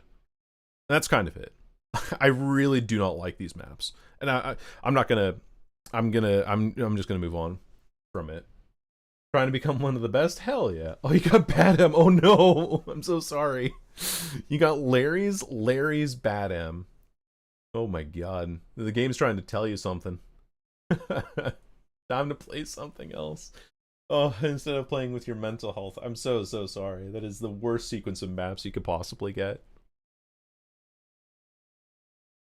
After begging for no indoor maps, it's what I get all the time. Are you saying you as in the royal you, or you as in me specifically? Because the other day I was like, oh, I need to like not be on Midwich today, and then the next game is Bad M. I very vaguely remember that. Here's your outdoor map. You just slam it into my face like you're throwing a wet sock full of butter at me. Beat the game, let's go team. Hell yeah, T-Dog, you got this, I believe. I think, no, the thing that I don't like about Badham is that there's so many line of sight breakers and so many potentials for the hedges and the fences to spawn in a way that they're impossible to loop as Deathslinger. In fact, I'll even grab Badham now. There it is. Badham gets Hawkins tier. It's bad. Ham. Way too many safe pallets, way too much to try and play around, not a lot of fun shots that you can land. Like on main, you shoot up through the hole in the ground in main, and you animation lock people at pallets, but then every pallet has just these massive fuck off sized obstacles on either side, and so you can't even make filler pallets unsafe because Badham's just so easy to play. And then you have the Quentin house that they can vault through, and you have the windows there, and then you have to play around that building too. It's just like, it's so many layers and so much catch-up work that you have to do all the time. They used to also have really wide hitboxes on the hedges for some reason. So if you're trying to get a narrow shot alongside a hedge, it would just bounce off arbitrarily alongside the hedge. I think they fixed it, because I tested it in a stream, but I can't remember if I was testing that on Haddonfield or not. But Badham Preschool, terrible map for killers just in general, and Deathslinger especially feels it because of the way that you can just constantly loop around main, and main building's extremely safe, and then it's a big map, and then you also have to worry about the other structures that aren't main, which include Shack and the Quentin house. I just don't like Badham. I don't think it's a good map. Like, it has nothing redeemable about it. At least, like, Chapel kind of plays around the same base level of rules that a lot of other maps do, and it has the circus area that can play around. Badham is like nothing fun about it. There's nothing interesting about this aside from being like, oh look, I can shoot over the car chassis, despite you being able to not have your hitbox doesn't look like it's over top of it. That's the only thing about like Badham that's kind of like okay, I guess. But aside from that, it's too big of a map, it's too safe, it's just aggravating to play on this killer, you know? I hope they reclaim the Stranger Things tier. You know what? I think you're right. I think it does go down there. It goes into Turbo Hell right next to Hawkins. It stays down here. It does not have a lot redeemable about it. At least with Disturbed Ward, you're playing with regular tiles, and at least like RPD kind of has fun things. This one, nah. I really don't like Badham. Every time I get him, like, fuck this map, man. Oh, anyway. They should remove Freddy from the game and take people weeks to notice. After before the rework, yeah. Yeah, shit, Badam. Whoa! Confetti falling from the sky, Badam in terrible tear. I hope they reclaim the Stranger Things license and remove Badam preschool. Isn't it part of the Nightmare on Elm Street? You shut the fuck up right now. Which I saw something recently. I think Robert Englund, who was the actor for Freddy Krueger, actually got a Hollywood Walk Star of Fame today. I just remembered that. Let me check. Let me check real quick. I'm just using my web browser, so now I'm gonna go check. Robert Englund, Hollywood star. He's getting it on Halloween Day. Yeah. So yeah, he's getting a Hollywood Walk Star of Fame on Halloween Day for Freddy Krueger, which is pretty cool. I think that's pretty neat. Anyway, now that we're over our Bad M bashing second here. Classic Freddy in the game as a skin? Maybe. I know there's no like skins really for Freddy aside from Bloody Prestige Freddy, so I don't know what their relationship is with DVD right now. And I'm going to report you, Lamau. Some people are just mad. Some people are mad that they lost in that way. Haddonfield. I kind of feel this way about it. I feel the same way about it as I do with a lot of these other maps. I don't think Haddonfield has a lot of interesting things about it. Either survivors get into a dead zone or they're playing a filler palette. I feel nothing about this map. I really don't enjoy Haddonfield at all. I'm trying to think of anything about this map that I like versus it being just bad in terms of like survivor balance. I guess there is the new palette update, but I don't feel like there's anything redeemable. Maybe it's like a boring shots good map actually. Like it's kind of boring, but it's a good map for a killer anyway.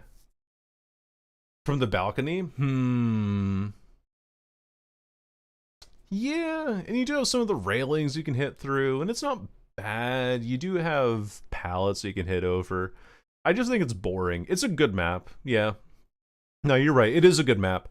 It's a good map in the same way that Rotten Fields is a good map, or that Coal Tower's a good map. It's just kind of boring to play, I feel. Yeah, easy to get the 12-meter distance. That's true. Eerie Coin does go crazy on the open space in Haddonfield. Comparatively, compared to any other map, really. Especially because so much of Haddonfield is like a long wall alongside the back of a household. And that's easy to hit the long-range shots on. I don't find that there's a whole lot redeemable about Haddonfield otherwise, but it's a good map for killers. It's just like kind of boring to play on. That's how I feel. Yeah, I think that's more accurate for me. Oh, it definitely does, Corey. It flip-flops more than Skull Merchant. In that way. Flip-flops more than a Magikarp using Splash. Ooh, Grim Pantry. Fun Shot's bad map. Yeah. I hit a really fun shot on Grim Pantry, or Pale Rose yesterday, which I think I'll put right next to Grim Pantry here. There's some interesting things you can do on this. I'm going to pull up a clip to show you fellas of my ability to hit this shot over things. Go stream here, and then we go home, and then we go content clips, and then yesterday was this one here. This clip. Open this and then go. Mute the tab. But yeah, like there are things like this shot that you can land. It's all right. I mean, it's all right, you know. Like you have this. Like, I see the Zarina here, and then I know that she's crossing here, and then I hit over top of that. And there's stuff like that. You know, little details along those lines that you can hit, right? But I don't like the map. I don't love the map, you know? And since I don't love the map, I'm not going to be putting it in a very high tier overall. I think I'm pretty confident in keeping it in the bad map tier. And so in the bad map tier, it will land. Oh my goodness, Des? Thank you for the tier 1 gamer. I appreciate that greatly. Hope you're having a fantastic day so far. And yeah, we're just going over tier list, talking about all the maps and how like Deathslinger plays on them overall.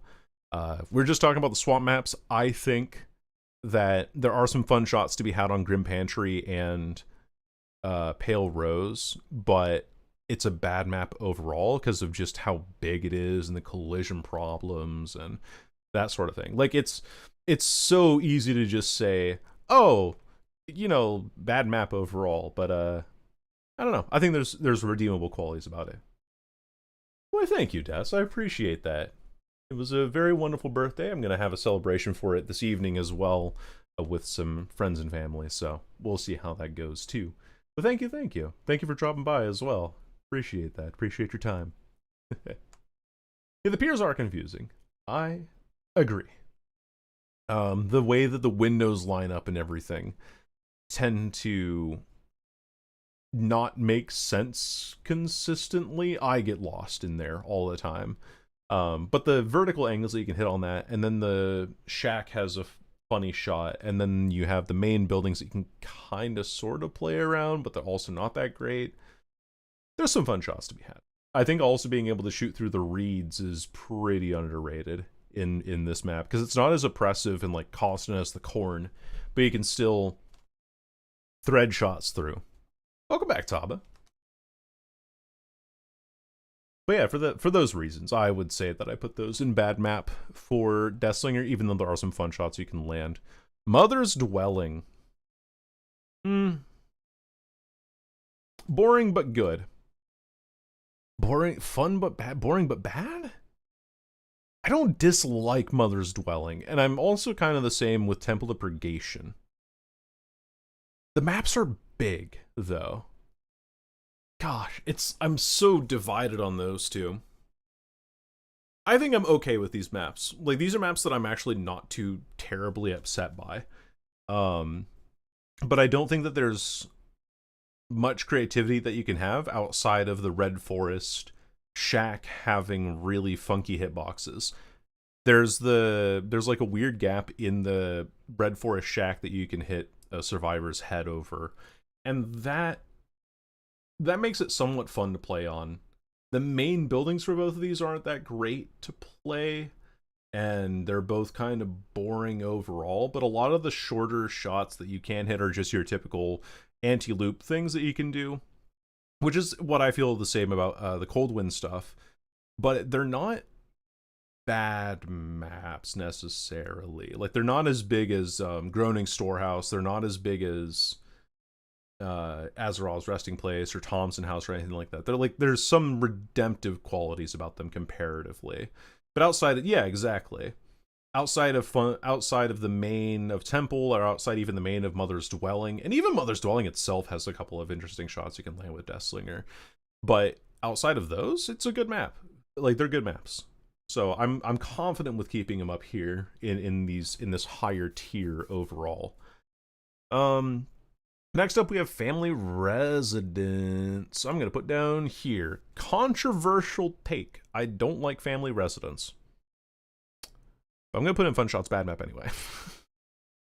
Because I just remembered, there's like those raised kind of shrine platforms that you can shoot underneath from a distance. A lot of the tiles are available you can get hits through. But man, main building is so annoying to play on Family Residence. You have some easy window tiles to play with. You have some easy palettes to kind of play around, sort of, maybe-ish. Yeah, I think it's a bad map. There's some fun things you can do with it. And the shack building also has some interesting things you can do too, which is unexpected, and I like having unexpected shacks in that way, which is why I think it's fun. I think Sanctum of Wrath, though, actually goes up here. Sanctum of Wrath is decent. Yeah, exactly, unless the walls are broken beforehand for Family Residence, but for Sanctum of Wrath, that main building gives you such a good vantage point. There, I don't know if you guys know, on main you have the stairs that goes down, and then you have that kind of torii gate that goes over top of the stairs, and there's the kind of gap in between the top of the torii gate and then the next beam down. I hit a survivor shooting through that as they were running away behind a rock, and that was like one of the most satisfying shots to land. And that's why I think Sanctum of Wrath is decent, and it's also a smaller map, so it's good for Deathslinger, which is very important in quantifying a lot of these. Is like, these are big maps, but they have fun shots. This is also a big map, it has fun shots. This is a small map, and it has somewhat okay shots, but it's still like a Yamaoka map. But it's not bad. Like, it's not a bad map, so I think that it deserves to be up here overall. It's easy to reel around. Exactly, yeah. Gotta run ads again. Do that real quick. Boom. It's a shrine, though. It's a shrine to... I can't remember who specifically. The Oni, maybe? Yeah. Family residence alternate layout they had for a while? Yeah. It's probably, like, smaller or something. Okay, we only have a few maps left to go through. Only a few left to go. Just waiting for ads so that we can continue the conversation with chat.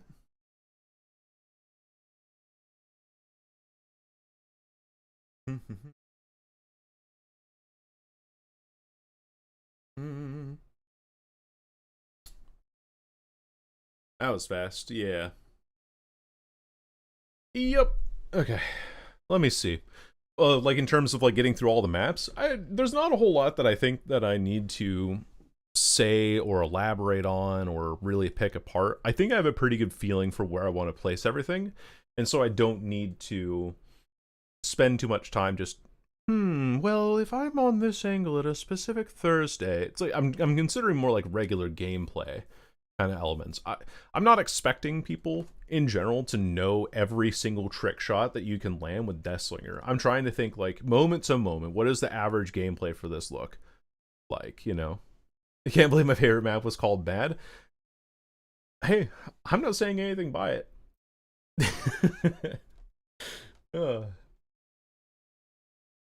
I 100% agree, Eerie Coin. Orm Resort deserves Hawkins tier. Because Ormond Resort is one of Deathslinger's worst maps. Massive main building. Even if you can hit through the railings, it's not consistent. Even if you can catch a survivor on a rock outside, the map is massive. You have no stealth because survivors can just see you coming from a very far distance away. And it's a bright map, so you can't really do anything too creative with it. It's miserable to play on. And I know that it looks nice and people kind of like it, and it's easy for survivors to play and stuff, and that's probably why it's so highly rated in the overall popularity contest for DBD. I think it's terrible. Especially for Deathslinger, I think that this map is awful. A lot of the rocks you can't shoot around because the rocks are too tall. There's so many easy filler pallets that are so easy to greed. The main building has a couple of really decent windows and pallets to play on. And if you can't defend main gen, you basically lose the game. I just don't like Ormond at all. It's too big, it's too open. Like, I know that I say that indoor maps would benefit from being more open, but Ormond benefits from being too open. There's so many just like filler pallets you can greed, filler pallet you can greed, you filler pallet you can greed over and over and over again, because for Deathslinger, I'm just a 110 killer and I can't shoot over it, ever. And the massive vehicle outside. Yes, exactly. The snowplow hitboxes. That was broken a year ago, and they haven't fixed it yet. Because, I don't know, screw skill expression in that regard anyway. Like, you're not consistently hitting that shot enough, but it should be enough of a threat to at least give Deathslinger something. But now it's just broken forever. So, it's like so disappointing whenever you're playing on Mount Orem Resort to be like, oh, yay, this thing I used to be able to shoot through. Oh, sorry, you can't do it anymore. I've hit a couple shots through that too, but they're hard to line up. You have to make sure that the survivor doesn't look at you and doesn't see you or doesn't circle back in anticipation of a shot. It was always this kind of like trade-off of how well does the survivor know how to play it, and how well does the Deathslinger have to aim through the snowplow. It made him strong on that tile specifically, compared to the rest of the map where he just sucks. Anyway, so I just hate Mount Orem Resort. I never enjoy seeing it. It's probably one of my worst performing maps overall, and I'm putting it down there in Hawkins tier.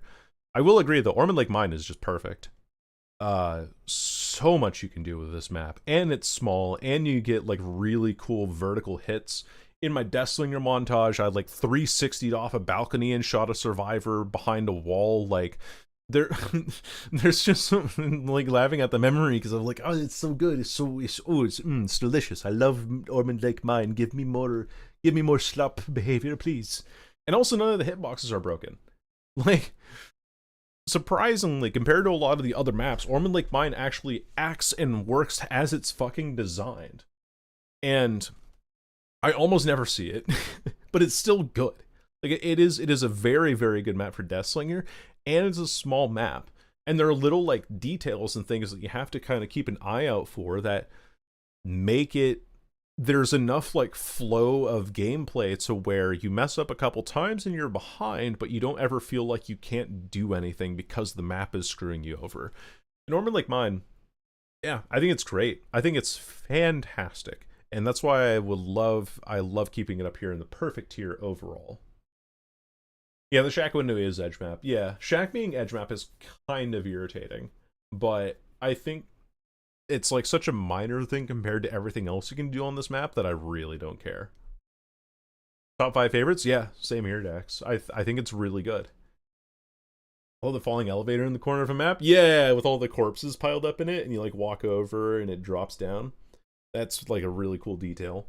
Kind of little things like that. It's a cool map, pun not intended. I like Ormond Lake Mine every time I get it, and I'm happy to play on it every time that I do, even if I don't perform the best on it.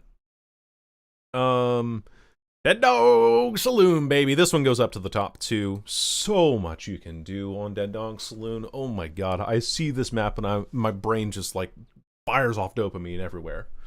Because you have Shack has a lot of weird shots you can hit. You have the water tower, you have the gallows, you have the main building. Like, every structure feels like it was designed with Deathslinger in mind. It's so fun to play. It's a small map. You bring just a little bit of regression, and the map is so easy to play on. You can break the chain and make the survivor fall at the same time off of the main building, and then get a hit to follow up as they're falling through the sky and get the stagger.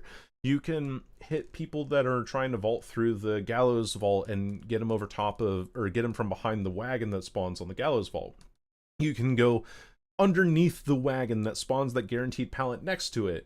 To also, you can shoot underneath that thing and catch somebody's toes and hit them around the back of it. That pallet is never safe. There's so much, like, this is like Deathslinger's training grounds. If you are good at playing Deathslinger on Dead Dog Saloon, then you're good on playing Deathslinger pretty much everywhere else. It is such a good foundational map for the killer that came out with him, to the point where I would even say it's like probably his best map. And it's so perfect that the map that was released with the character is best worked with the character that the map came with. Like, it's so fun. Yeah, main is kind of annoying, exactly. Like, I think that is one of the downsides of it. But once you break the walls out in main, the one downstairs on the window and the one upstairs on the window, there's so many cool things you can do with it. I've seen people hit shots through, you're facing main, and then you walk in main a little bit. To your left, there's like a boarded up window. You can shoot through that. You can shoot through that boarded up window and catch people going up the stairs or going out the front side there. There's so much to do with it. It's, Dead Dog Saloon. I swoon every time that I see it show up in my games, and I'm always happy to see it, and I'm very, very confident in saying that it's like one of the best maps for Deathslinger, just because of how fun it is and how everything works for him there. Aside from Shack has like one hitbox or two hitboxes that aren't great, but Yeah, still very good. Still very, very good. And now we have Dead Sands. I'm going to say Boring Shot's good map. It's a shack map. It has a lot of double palettes. It's small. It's not, like, remarkable in its capabilities, but it's still a good map for Deathslinger because of how small it is and how there's a surprising amount that you can shoot through. A lot of the fences that you get in the Forsaken Boneyard map offering, Dead Sands has the capability for you to fire through. So there are some fun things that you can hit. It's not that great, but it's still a good map. Like, I don't feel like I ever played badly on Dead Sands specifically, just because of how small it is and how easy it is for me to track people down. So not too much to say about that one. Eyrie of Crows, on the other hand, is boring and bad. Hello, Rebel Cat. Welcome in. We're talking about maps for Deathslinger. I'm going to turn this into a YouTube video eventually, so that's why we're here. I wanted to find a way to, like, record all of this, and I figured, you know what, I could just stream it. Why not? Why not just talk about maps and add-ons and things like that for Deathslinger? For Deathslinger specifically, yes. I think for other killers this would look very different, but this is how I feel about it overall. It's just Boring Shot's bad map, Eyrie of Crows. So late next year, yeah. Exactly, yes, exactly. Once I get my team of editors on it. The team of editors being me. I do everything aside from the art for the channel. It's all of me, baby. Okay. But Eyrie of Crows has consistently been a bad map for Deathslinger. I think I might even put it in Hawkins tier. Do I want to put it in Hawkins tier, though? Yes, I do. I thought about it for a second, and after I remembered that behavior removed the one fun shot you could land on Shack, and they even colored the rock differently with a different texture, it just kind of adds insult to injury on this map. I think it's a bad map in general. It makes me upset to play in the same way that Disturbed Ward and all these other maps that are in Hawkins tier belong down here. It's just a bad map that is just so unfun to play on that you can barely even get shots to begin with anyway. Some of the fences you can shoot through, but then there's a broken hitbox in some of the mausoleums. The mausoleums themselves are so massive that even if they're just like little filler pallets, they're safer than Macmillan rocks, which is fucking insane to say. Shack isn't particularly interesting, and then now you have the double pallet tile spawning everywhere. It's just there's like a couple of redeemable things about Eyrie of Crows that you can try to make work, and main building's kind of fun because you can shoot around the bridges and up the main. There is on the second floor there's that desk that spawns up there, and there's sometimes a pallet that spawns there too. If a survivor is on that pallet, you can actually shoot them. Like let's say that you're on the opposite or perpendicular from the survivor and you're both on the upstairs part. Survivor drops the pallet. If you shoot them and then drop immediately to your right or left, you can actually pull the survivor off the bridge and down them from there. Oh no, I'm sorry, Rebel Cat. I'll have to see you later. But yeah, you can play around that pallet in main. And that is something like kind of cool about Eyrie. So at least it's not like Stranger Things, where there's nothing. There's like a couple of things for Eyrie of Crows that you can do. Now, is it always consistently fun? No, absolutely not. This map sucks. And Eyrie of Crows deserves to be way down here. As does Garden of Joy. Garden of Joy also just kind of sucks. They fixed the railings on the main building. It took them a while, but the railings on main building don't have a hitbox anymore. So congratulations, we fixed one thing about Garden of Joy. Other than that, Garden of Joy is just miserable. I think it's miserable for all killers in general, which is why also kind of my feeling for Hawkins. One redeemable thing is that the jungle gym pallets are sometimes unsafe. And a lot of the filler pallets outside of main are unsafe. And the gazebo's unsafe. So there's like a few things you can do when you're on Garden of Joy. But the main building is so miserable, the rest of the map is so massive, and a lot of the safe tiles that survivors can play on are horrible. They're just awful to play on. And so I just don't like Garden of Joy. I don't think it's very fun to play on, and I just kind of keep it down here. Overall, because I think it needs a rework. I think main building needs to be fixed or changed in such a way that that banquet hall doesn't get that guaranteed fast fault every time. But that's also me being biased. So I can't really speak to how much people enjoy playing it. I personally don't like it, and I think it's pretty bad.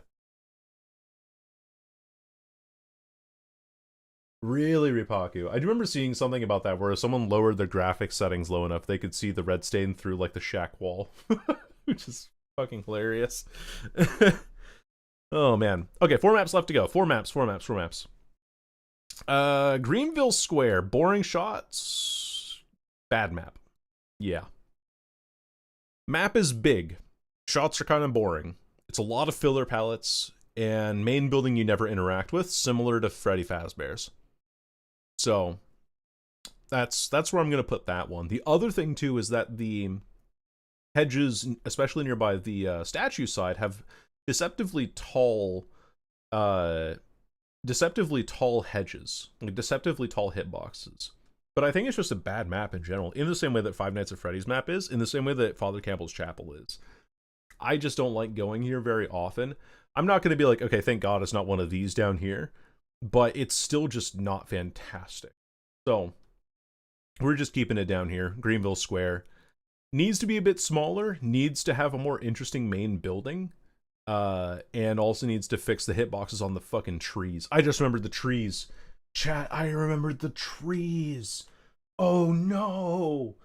The trees on Freddy Fazbear's Greenville, Badham, and Fallen Refuge, which is the next one here that's also boring and bad.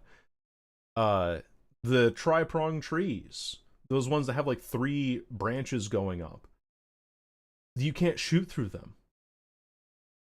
Oh no, that makes so much sense too. That's why it's down here. You're in the turbo hell tier. You're just awful. All the Withered Isle maps are bad. Like, look at this. All the Withered Isle maps are just in really bad tiers here. Even the shack building itself isn't, like, redeemable. I've hit one fun shot on the Fallen Refuge shack. Other than that, all filler tiles, all filler palettes. Very boring to play on. Way too small, actually, for survivors. Easiest 3-gen of your life if you're playing killer around main. And not a lot of things that are very exciting about it either. Like, every pallet's just a 50-50 filler that you can shoot over because the rocks are too small. And so Deathslinger just makes this into his playground, but in a really boring and uninteractive way.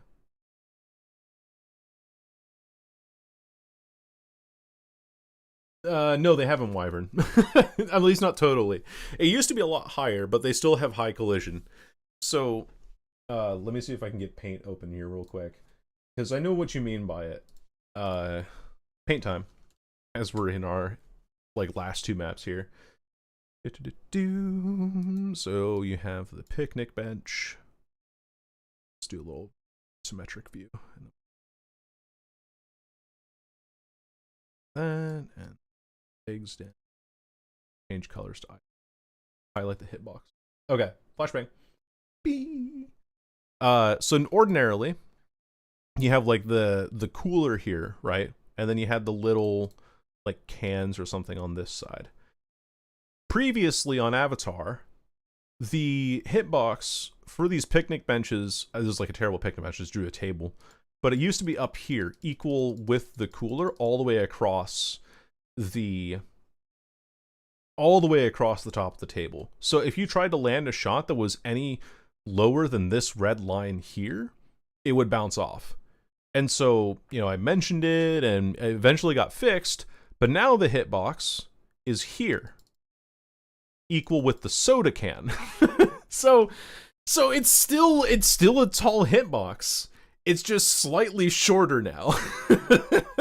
So it's like, oh good, we fixed it partially. But now the hitbox is equal with the soda can on the Withered Isle maps on the picnic benches, instead of with the top of the cooler that spawns on them all the time. So you could still... You can still get blocked there, which is really funny to me. Like you can't make the shot flush with the table. It's like there's this little tiny Coke can over on this side, and that's the height of the hitbox now on the tables for Deathslinger. Now you can just barely hit shots instead, barely miss. Fucking incredible, isn't it? Anyway. But yeah, that's I have to bring out paint at least once per stream. It's in my contract. Now we have Forgotten Ruins. Boring and bad. I don't want to talk about this one too much more. I really think it just kind of it insists upon itself. And I'm going to say it's boring and bad, and then we can talk about Nostromo. I think, controversial opinion, Fun Shot's bad map. The ankle height collision for this map fucking blows. It's so bad. And the other thing too about Nostromo is that even though it's like considered one of the more medium-sized maps in terms of overall tile size, you have this issue where I'm tempted to open paint again, but you have this issue where all of the generators spawn around the edge of the map, and there's never one in the center in front of main. And so you're not able to, you have to patrol the edges and the corners of the map, and it makes it feel so much larger overall.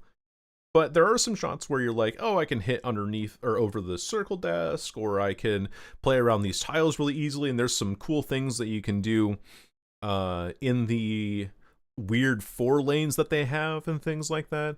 And there's a lot of windows, and windows are easy for Deathslinger to deal with, and a lot of the tiles are extremely short and really unsafe filler palettes, which Deathslinger can play on really well.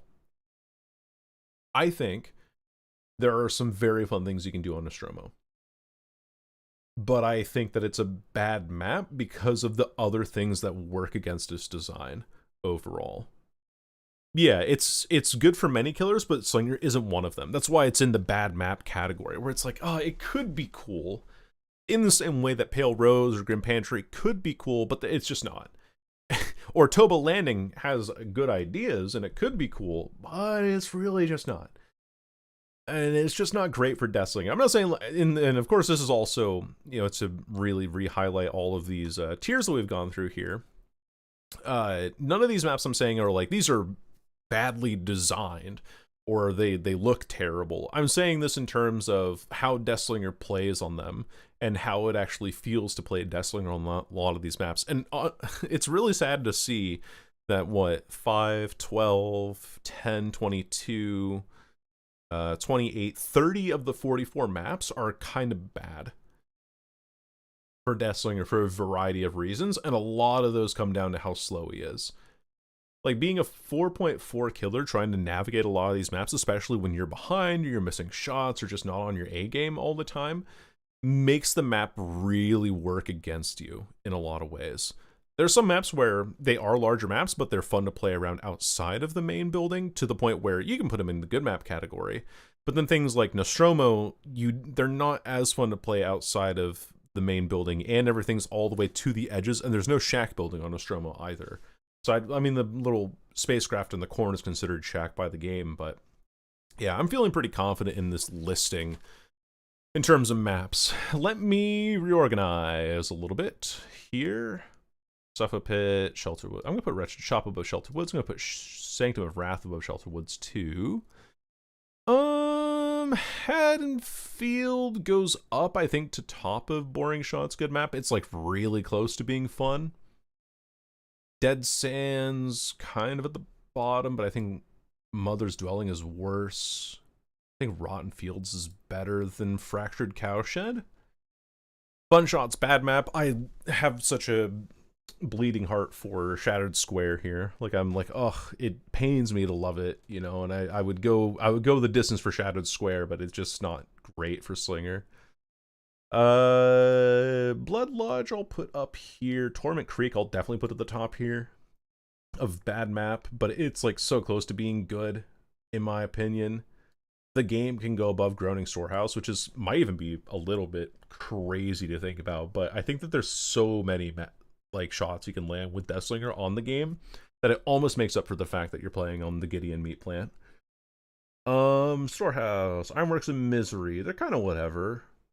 Nostromo, I think, is better than Toba. And Family Residence is better than the Swamp maps. Boring Shot's bad map. Let's see. The top of Boring would probably be this. Larry's might be higher there. This goes here. ARP deserves Mega Hell, but I can't like bring myself to bring an Auto Haven map lower than that. Midwich is mid. Probably worse than Freddy Fazbear's and Thompson House, I would say. Rancid Abattoir goes above. Rancid Abattoir actually is better than Thompson House. Fought the Campbells goes down. Greenville Square versus Midwich. Greenville Square versus Midwich. I think I like Midwich better. Yeah. Yeah, I say it. And then East Wing, West Wing, Disturbed Ward. I'm going to put Eyrie of Crows above Mount Ormond, which is fucking insane for me to say. But I just, at least with Eyrie of Crows, I feel like I can do something. Mount Ormond, I just feel behind all the time. Garden of Joy deserves to be way down here. And then these two, I'm fine with being down here. Hawkins even worse than Bad and Preschool.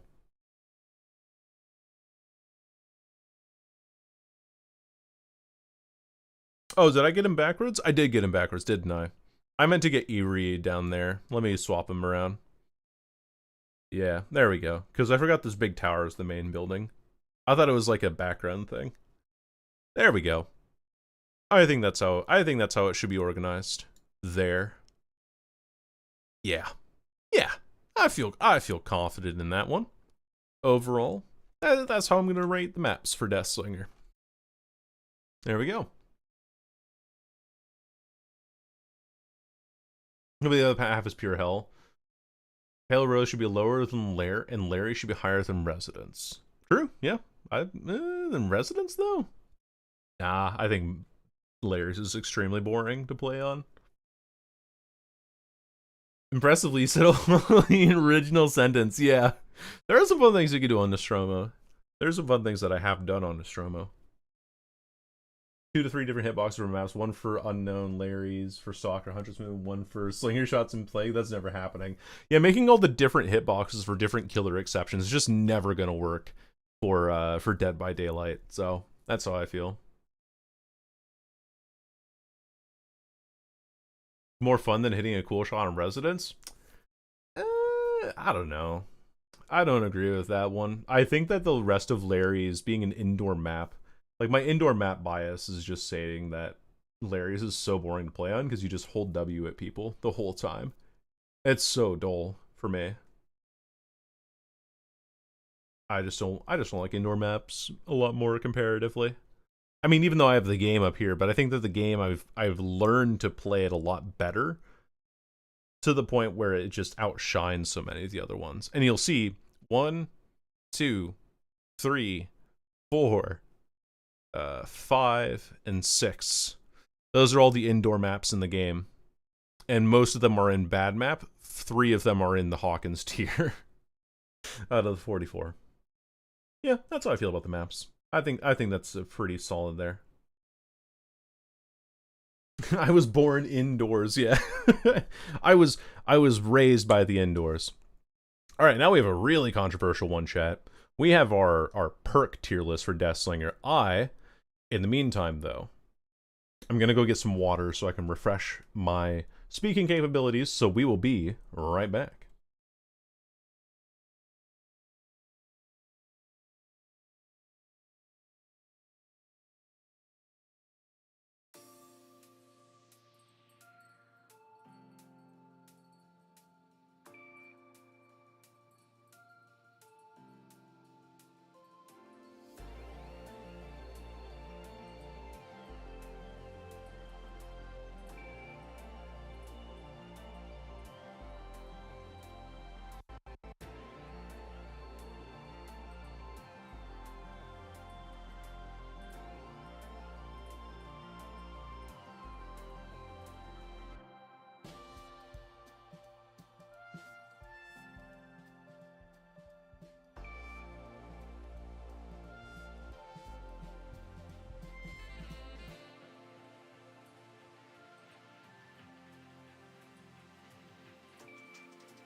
All right, we're back.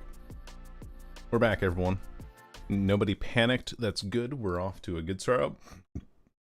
Actually, we're not back yet because we have ads to run. So there is that.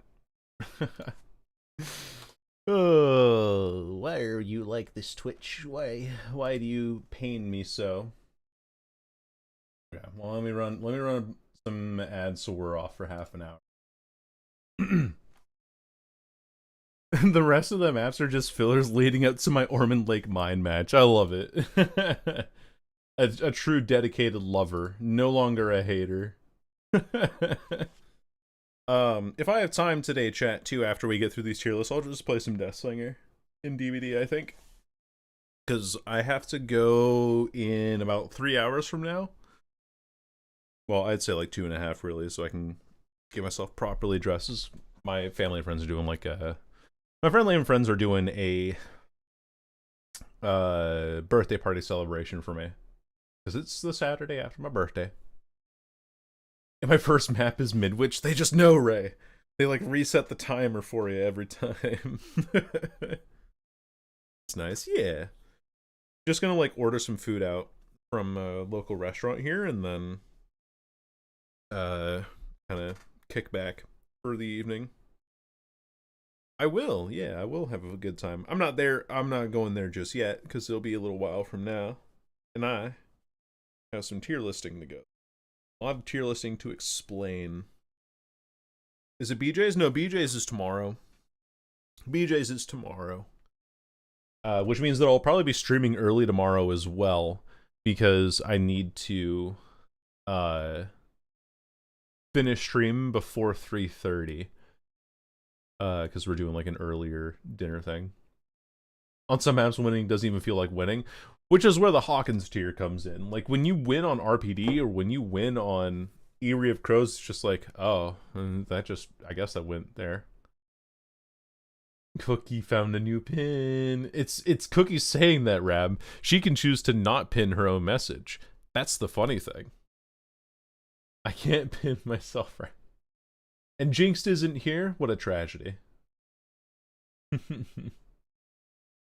Okay. Now, for the most controversial tier list of all, which I've already made, so I didn't want to like take time just talking about every single one, because there's 140 perks, I think, on the killer side of things. This might be... Some people might look at this and be like, this is the most awful dog shit that I've ever seen in my life. But I want to explain my tiers, right? So we'll start down here. I accidentally added an extra help wanted icon here. These are all organized alphabetically, by the way. They're not organized by in every tier they're organized alphabetically. They're not organized by actual strength. And starting down here, you have detrimental. These are perks that I think that when you're bringing them, you're actively nerfing yourself. Bad perks are just bad perks that really need a lot of help to actually work.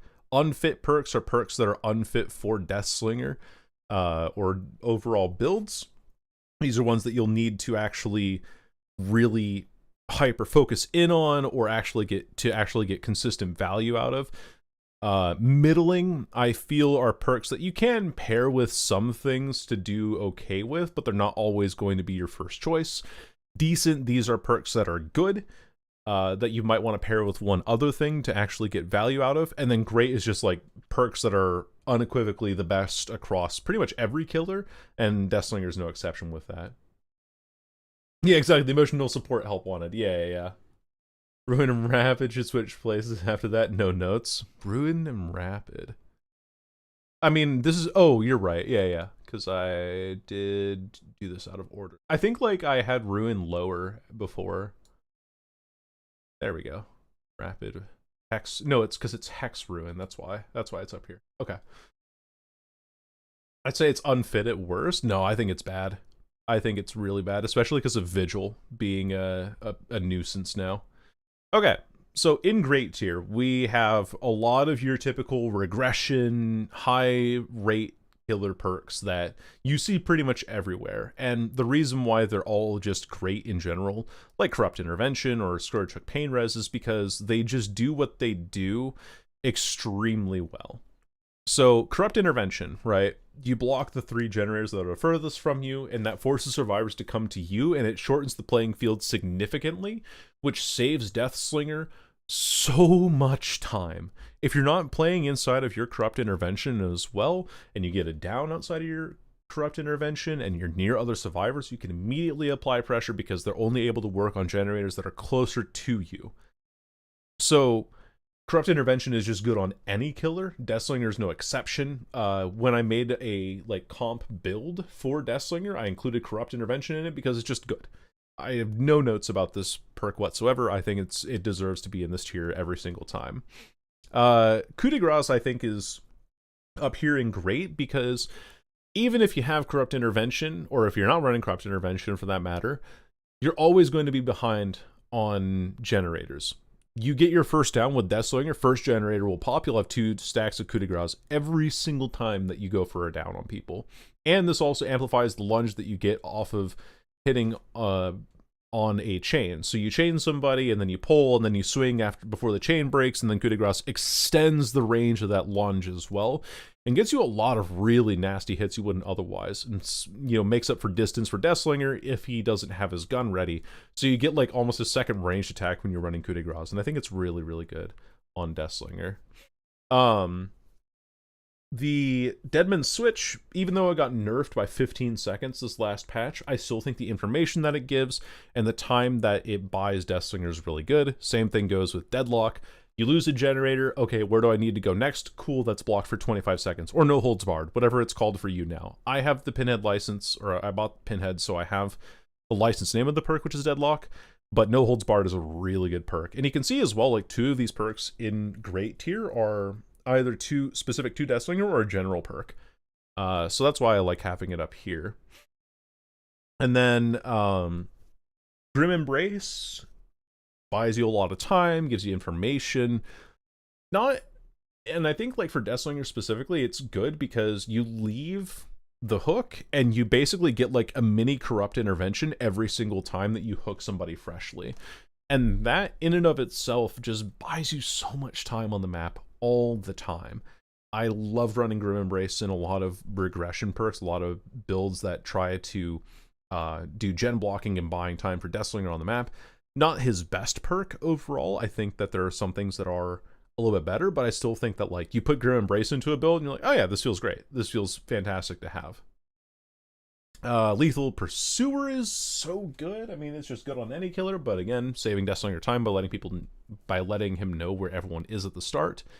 No Way Out buys you time in the end game if you're missing your shots, and it basically, if you think about it, No Way Out refunds all of the time that you spent reloading in a game and missing shots. So getting a time refund at the end of a game on your earlier mistakes gives you a lot of agency in the end game, especially if you run it with No-Ed. But I think even No Way Out by itself is still good on Deathslinger, and that's why I have it up here in great. Pain Res needs no introduction. Most efficient regression perk in the game. For Deathslinger, it's no different. The only thing that I don't like about Pain Res specifically is that on indoor maps it kind of sucks, and your Scourge Hook generation can be awkward sometimes. But Pain Res is just good. It's just good. I don't have anything else to say about it. Surge is also great because Deathslinger is a basic attack killer all the time. Every time that you get it down, it'll always be with a basic attack. So Surge makes all the generators explode, and I bring Surge all the time. It's one of my favorite perks on Slinger because of it. Then we have Decent. I'm considering moving a Nurse's Calling down, and I think I will. I'm going to move this down to middling now that I've thought about it a little bit. I hate Vigil, yeah. Corey hates Vigil. She does, yeah. We hate Vigil in this household. Wall Spawn Logic Associate, yeah. And Orbital and Core Maps is fun. That is true, because you can see them, but they can't see you. I have a misery mapper. I feel better on Slinger than other killers do them working as reeling hits, which is why I have it in Decent. Yeah. I played against 3 Vigils yesterday too, Corey. It was awful. It was horrendous. I hated that. It was a terrible experience. It was in a game that Rab redeemed. It was on Torment Creek. and we were doing a build of Ravenous, and we didn't get to down a Meg at main building because she had Vigil, and I was in like the last few seconds of Ravenous, and so she just wasn't exposed because, haha, she brought a perk that does everything. Not a true nurses enjoyer? I'm afraid not. I'm afraid that the reason why I have nurses down there. Actually, you know what? I'll get to it when I do get down there. We'll explain that one in a bit. Barbecue and chili. Now I know that Warlord actually doesn't like barbecue and chili very much because he's like, well, you're getting information on survivors that are so far away from you that by the time you're able to act on the information, they're already gone. I think barbecue and chili is still really good even on Deathslinger because it gives you the macro information that you need in order to continue playing the rest of the game. So barbecue and chili lights up 40 meters away. You know, oh, there's people all the way over on that generator, and you've determined that there's no distortion in the game. Then you know, hey, there's somebody else nearby. Let me try and hunt those people out. Combine it with another aura perk, or you just combine it with using your eyeballs to find out, like, oh, there might be somebody nearby going for this unhook, and then you can hover around the unhook really easily. It gives you such a great macro read overall that I think that the information that it gives and doesn't give you simultaneously makes this perk really decent. But it's, yeah, like, exactly. It makes the least out of barbecue, but it's still a decent perk. Like, you're not going to throw barbecue into a build for Deathslinger and say, like, oh, darn, this perk sucks. It's going to be like, okay, I got some use out of that. And if somebody also doesn't pre-run when they start hearing your chair radius as you approach them from barbecue and chili, then you still get information out of this, which is great. Brutal Strength, I feel, is very necessary with the pallet density update, and it saves Deathslinger a lot of time by breaking open walls and kicking generators if you're doing a gen kick build. Just breaking pallets in general that you might not be able to play around saves you a lot of time. Deathslinger this is something that I'm going to say a lot about Deathslinger, but he's such a slow character and can get punished for missing and having to reload and the slowdown from reloading and all that sort of stuff, to the point that Deathslinger Brutal Strength makes up for some of the time that he misses just by the nature of his power and his kit. So that's why I still have it in decent, because I think it's good. And if you pair it with Eruption, then you're not dry kicking gens, you kick them faster and you can get back on the field quicker. You can get your guns up faster. So that's why I like it. Eruption also just a great regression perk overall, because you down somebody and then you get ranged regression and information on anybody on the generator. So it has like a dual purpose in that way, in that you kind of invest in gen regression later when you're using Eruption, which is very nice. Haven't heard one bad take all night. Let's go! Oh, thank you, bud. I'm kind of crossing my ankles. Hello, Adeptus. Welcome in. Adeptus Ineptus. I remember seeing your name. You had been in chat yesterday and everything, and I didn't get a chance to say it, but I very much like your name. It's very fun. It reminds me of the Adeptus Ridiculous podcast. Correct, Rem. Yeah. I think it needs to be paired with something to get really good value out of it, and I think that you prefer to run other things. That's why it's down there. Forever Entwined is decent too.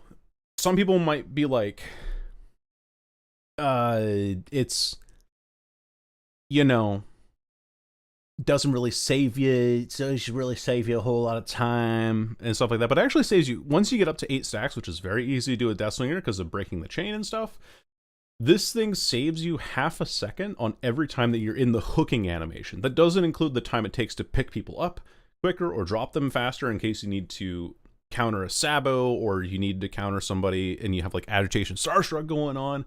I feel like Forever Entwined is just such a good time saver for Deathslinger that I like running it in a lot of builds, and it's a good slot in for a lot of perks, I think.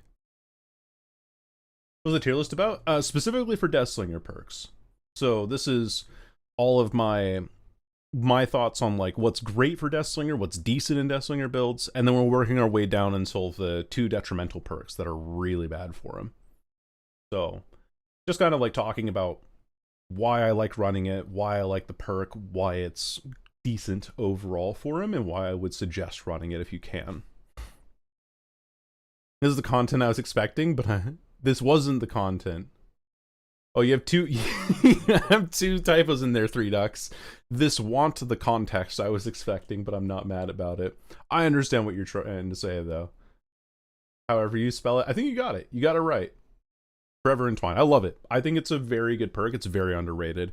I know that Elemental of Dark, if she's in here or not, she doesn't really like Forever Entwined all that much, but I don't agree with her. I think it saves you so much time, and it's really underrated, especially when you run Forever Entwined with Agitation. Like Agitation, I skipped over by mistake. You buy yourself a lot of time by being able to reposition where you want to with a survivor on your back. And then you combine them with Forever Entwined, and you save so much time. Zapples, for example, probably one of the best Deathslinger mains that I know, at least in the States. He runs Agitation, Forever Entwined, Surge, Pain Res. That's his build. Every single game. If you're ever in his streams, that's what he runs. And I agree with him. I think Forever Entwine's really good. I'm not catching my spelling mistakes. Well, I appreciate you being here, gamer. Thank you. Fire Up a little more than Entwine, but it's really good. The thing that I don't like about Fire Up, which I'll get into later, is that you have to lose the game to get value out of it. Like, I know that I have Coup de Grace up here, but that's also because it combines really well with your power. Fire Up doesn't really do it quite as well, and it feels like you have to lose the game more to do it. Like you'll always lose 2 gens playing Deathslinger, and so you get 4 stacks of Coup de Grace. Great. But 2 stacks of Fire Up is like kind of whatever. Forever Entwined, you get 8 stacks of that quickly with Deathslinger, and yeah, this perk just is nuts. Seems like a very nice general quality of life build. Yeah, definitely. You run Pain Res with Agitation, Forever Entwined, and then throw in like Gift of Pain or Surge, and it's just so good. Excuse me. Also, funny thing that is not mentioned in Forever Entwined is that it increases the speed at which you pull survivors out of lockers. So that's something that's not really mentioned, but we played a couple of games with Forever Entwined and pulled the survivor out of a locker, and it was just boom boom. That's it. It does Adeptus. So every time you reel somebody in and hit them off of the chain, not breaking the chain, any of those hits is a basic attack hit. Gearhead as well. Gearhead's a weird one, but hear me out on this. You break the chain, you get 30 seconds of information. You spear the survivor again and you down them again, you get another 30 seconds of potential information. A Gearhead with lethal, that's why it's decent, because then you can pair it with lethal, and oh my god, you get 10 seconds of aura read every single time somebody hits a skill check, which also happens to pair really well nowadays with this hyper-focused stakeout dog shit build that we're seeing everywhere now. Because they're like, oh, I want to get more skill checks. And you're like, okay, sure, skill check it up. Let me get you perma aura red on Gearhead now. Does it really, Tom? I did not know that. That's really funny. I need to test that now. Yeah, Gearhead is underrated. Yeah. Getting head from an android girl, call it Gearhead. Anyway, Blood Favor, Hex Blood Favor, Noed, and Ruin are all of the 3 decent Hex perks for Deathslinger. Blood Favor because it helps you snowball early game. Because you can break the chain, block the pallet, get the M1 follow-up really quickly, and 2-tap somebody, especially if you're running Cigar. Even if you're not running Cigar, though, being able to deny a pallet and having to force a survivor to take really bad 50s elsewhere or zone them into a more open space gets a lot of value on this perk, especially with the pallet density update now. You can block so many pallets with this perk, and it's great. Noed gives you a second chance in the endgame, although it revealing its aura over time does give you like a limited amount of time before you can actually really use it. So that kind of makes it not that great to play, but it still gets like you're basically guaranteed a kill in the endgame, especially if you're not running iridescent coin when you're running Noed. And so I think it's a decent perk. I think it's all right to slot into something, and it's not bad for a basic perk either. Yeah, they did nerf leverage by 20%. That's why I put it down further tier. Geared out on Penguin when I'm running Amanda's. It's good. Yes, it is common. It is his own perk. It is middling. Yeah, I think I have it in middling now, don't I? Oh no, it's still up here in decent. I didn't adjust this since I was last here. You are right. I'll put it down below. Human greed and area. I can't spell. Lightborn leverage. There we go. That should go down there. Okay. Anyway, I'm all ears. I like the aura read on window vaults. You have somebody vault the window at Shack and you get to know what location they're going to. That just makes Deathslinger's life so much easier, being able to find people there. So no real notes about that. It's not a very complex perk, but I think it gives you a lot of information as a Deathslinger player, to the point where if you're not familiar with playing Deathslinger or the timing of survivors walking behind walls and things like that, I'm All Ears is an excellent set of training wheels to work with. It feels awkward to use on them. I can imagine, yeah, because you're always kind of in chase with Springtrap. I feel that you're able to sneak up on people a lot more readily with that character. And so you're always kind of in chase, whereas Gearhead, if you activate it and you're like, okay, where is everyone? And then Gearhead gives you information, you can act on that more readily. Just leverage common. Specifically just leverage. I think Game of Foot did also get nerfed, didn't it? And then what's her last perk? Thwack? Thwack got buffed. Thwack's good. I have to rely on Shrine to have good slinger perks? Yeah, that is unfortunate. Just the way that this game works. 136 perks in the game, and you have to rely on Shrine for good slinger perks. Speaking of good slinger perks, Mindbreaker's really good, even though it's bugged right now. Just not getting pre-run at generators all the time, so immensely satisfying.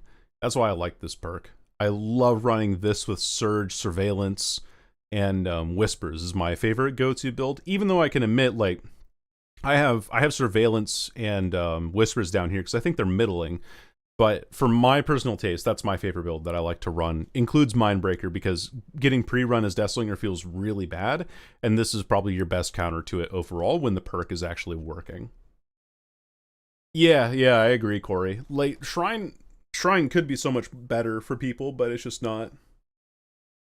When they keep saying how important new player retention is, yeah. They should update their tutorials. They should give more information. They shouldn't have to rely on me to tell them how to play the game, you know? Okay, Monitor and Abuse. I'm going to move Monitor and Abuse down again as well. I think the nerf that Monitor and Abuse had actually made it so much worse. So we're going to put Monitor and Abuse down here instead. Just alphabetical order again for that. Nowhere to Hide is decent. Kick a gen, find a survivor. Oppression, kick a gen, get all the other gens that you're not nearby regressing, and also find out other survivors if they're on a gen with a short cooldown. Pretty good stuff, I'd say. Pretty decent map control things you can do. Pop Goes the Weasel. Kick a gen for more kick. It's not quite as effective as Eruption because it's not as immediate, but being able to use it in combination with other perks makes Pop Goes the Weasel really strong, and it can save you in some late game instances, and it has saved me in some late game instances. So I really don't mind it being up here overall. Shrine should be a paid character only. I agree. Maybe it's because they don't have all the band-aid perks they put in the game to help with those things. Interesting. Weird. No, buy this new skin. Yeah. Oh, totally. Baby killers go at 4-man swift bully squads, or when baby survivors go up against a 2,000 hour killer main, like me. Monitor and Deathslinger build is fun. It is, yeah, but I feel like it's similar to a lot of the other perks in the middling tier. It needs other things to really supplement it to do well. That's how I feel. That's why it's down there. But then we have Rapid Brutality. Rapid Brutality is decent. The reason why I really like Rapid Brutality on Deathslinger is because when you hit a survivor with your basic attack, you get that haste for 10 seconds or something, right? I don't remember the exact value. I'm already failing at this. But Rapid Brutality, you get that 5% haste for 10 seconds. And if you hit a survivor off of a chain, you can then reload, and the haste is then applied to while you're still reloading. which means that you lose very little distance while reloading with Rapid Brutality. And you very rarely ever get into Bloodlust with Deathslinger, because once you M2 and then M1 to fire the shot, you're no longer allowed to have Bloodlust. So if you use your power frequently enough, Rapid Brutality should be, the downside of Rapid Brutality should not be enough for it to be a detriment to you. And it actually works really well in a lot of builds, especially in more chase-oriented builds there. Yeah. No, I mean, even with me, I have 1,300 hours in the game now, Adeptus. And yesterday we were on Midwich, and this one person had Decisive Strike, Dead Hard, Finesse, and Windows of Opportunity. No, Resilience, excuse me. So she vaulted Windows faster. And she had, like, 2 teammates come to take hits for her multiple times. He's just like, okay. All right. Yeah, and I think as well, common, to go off of your point, the problem that killers run into is that they have to rely on a lot of regression perks to do things, you know? Yeah. Never leave Lost Chase because no Bloodlust when I run it. The thing that I think the reason why Rapid Brutality is not in the great tier overall is because it's not a regression perk, and it relies on you actually getting in range to hit M1s or to actually land shots. In the games where you're behind, Rapid Brutality is not a perk that's saving you, it's a perk that's helping you advance faster. If that makes sense. Gift of Pain. Gift of Pain is decent. It's decent slowdown. You can pressure people from a distance. If they try to unhook behind you, you turn around, you shoot them, and remove all of their healing upsides. And then if they do get healed, they are then penalized with a passive regression nerf until they get injured again. Pairs really well with Jagged Compass. Jagged Compass also gives you information on where your most commonly worked on gen is. And I think that even by itself, you're still like, okay, let me just hook on a Scourge Hook real quick. Oh, I have to go to that gen. Cool, let me walk over there. So it works well with other Scourge Hook perks, but it also just works well as its own perk in general. And you're never really lost without Jagged Compass, which makes sense. You have a compass. It's telling you where to go. Kind of a resurgence counter? Yeah, exactly. Somewhat of a resurgence counter at least, because if they aggressively unhook behind you and then you turn around and you smack them for a little bit, then you also just make them lose all of that progress that they had on resurgence and nullify the perk, which is fantastic. Why would I go for multiple people before hooking if everyone is around? Yeah, exactly, Adeptus. I always have the same idea as that too. Sloppy Butcher's decent on Deathslinger. It's not as good as Rapid Brutality, but I wouldn't say that it's middling. When I bring Sloppy Butcher, I'm thinking, sweet, 90 seconds of Mangled and Hemorrhage in case I lose this chase. It is best for a lot of those hit and run kind of play styles, but it's not a miss in any build that you bring it in. You might want to replace it with other things that do slightly better than it. And if you're doing a more M1-centric build, you can do that. But it's also the same to be said with, like, Nowhere to Hide, Oppression, Pop Goes the Weasel. You have to kick the gen to get value out of it, and if the gens aren't kickable, then you don't get value. Same with Rapid Brutality. You have to hit your M1s, and if you're not hitting your M1s, then you don't get any value. Sloppy Butcher, I feel, is in a similar boat here, where I'm just like, yeah, it's a decent perk. I like running it in anti-altruistic perks, or builds as well. You want to take a hit? Okay, Mangled and Hemorrhage for 90 seconds. Good luck. Spies from the Shadows, decent information perk. Not a whole lot else to say about it. Not the greatest on Deathslinger, but still good. Even if he scares away crows at 24 meters when he shoots, he's not usually scaring away the crows by the time that he approaches a survivor. So a survivor sets off a crow, and then you take the shot, and you've already set off the crows anyway, so it doesn't matter, right? Tinkerer gives you stealth for 16 seconds, undetectable for 16 seconds, gives you information on what generator to go to. You sprint over there, you're undetectable, and you can catch people off guard very, very easily with this. Granted, on larger maps, it's not always the best. You see a generator in the corner, get Tinkerer on it, and you're not going to be able to clear the distance in time to get there. So there are some weird situations where it doesn't work. Same with Unforeseen, where Unforeseen you have to kick a gen to get the stealth, but when you do have that stealth perks are very good on Deathslinger. Zanjin Tactics is a weird one. Survivor drops a pallet, you get to see which direction they're headed by reading their aura, and you get to see all the pallets as well, so you can preemptively aim at a lot of things when you're sliding around corners and things like that, doing the South Dakota drift. And that one feels pretty good. I am happy with Zanjin Tactics in general. So, that's it. That's how it is.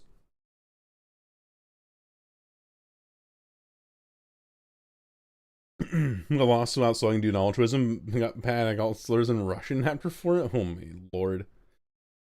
For gen Russian of 4-man stuff and call it fair. Oof, yeah. You get a lot of the worst experiences in this game if you're not playing optimally sometimes. Yeah, I gotta snooze the ads for a bit.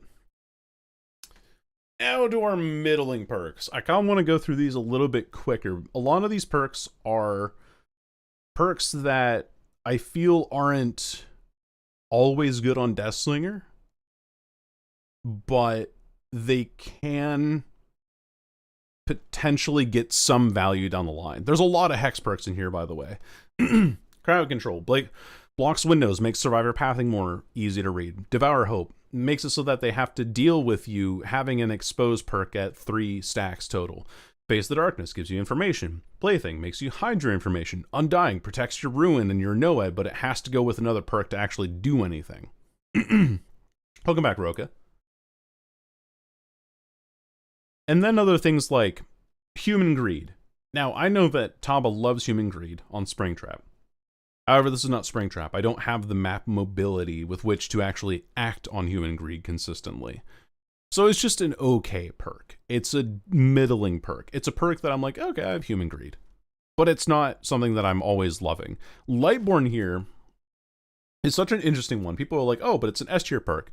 But if the survivors don't bring flashlights or flashbangs, or they miss their hits, or you're running Forever Entwined, which saves you time as well, then Lightborn just doesn't really do a whole lot. So it's like, it's kind of okay, but it's middling. Monitor and Abuse reduces your terror radius by 25%. Now, I don't know. I know that reduces to 24 if you're in a 32 meter terror radius, but if you run the double add-ons that reduce your terror radius as well, when aiming down sights the Gold Creek Whiskey and the Marshall's Badge, is it 25% of that 20 then? Which would be 5? So you go down to 15 meter terror radius instead of what you used to do, which was, I'm doing math in my head, 12? So you get like 3 meters less on Monitor and Abuse. So it's not fantastic. Yeah, they can still stand you with Last Stand and pallets. Yeah, exactly with Lightborn. But Forever Entwined, you get so much faster compared to Lightborn. Don't worry about getting a migraine from splash stuns and spams. Yeah, you're right. And then other things in here are things that like have weird conditional unlocks. Like Enduring, you have to get stunned by a pallet. There are funny things you can do with Enduring, but you have to kind of force it to get good use out of it. Languid Touch, you have to pair with something else that works really well, and you're playing Deathslinger, so you scare crows frequently when you fire your shot. Hysteria is actually not half bad after the buff that it received. It has a 20-second cooldown and a 40-second duration, I believe. Either way, you can overlap Hysteria duration and make survivors perma-oblivious if you keep chaining hits with this perk. But that also relies you on chain hits, and sometimes there are some maps or scenarios that you get into that it's not the greatest. Infectious Fright, everyone inside your terror screams. It's good for being anti-swift, but it's not fantastic. Other things that you might want to run that are anti-swift are Forever Entwined, Sloppy Butcher, even Ruin in a way, because if they leave a generator, then they're not working on it and it regresses passively, you know?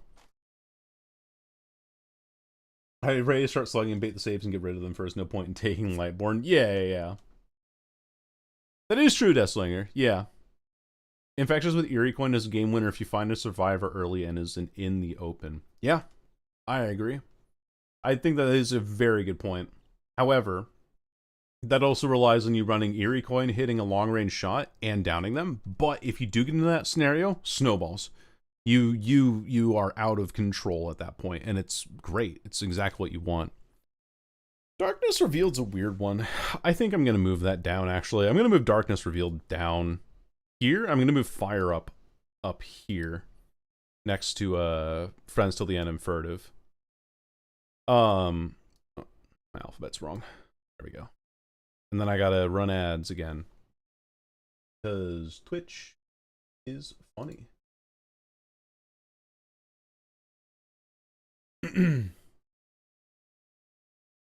Goes black and not white as an option. They did that with Rainbow Six recently, actually.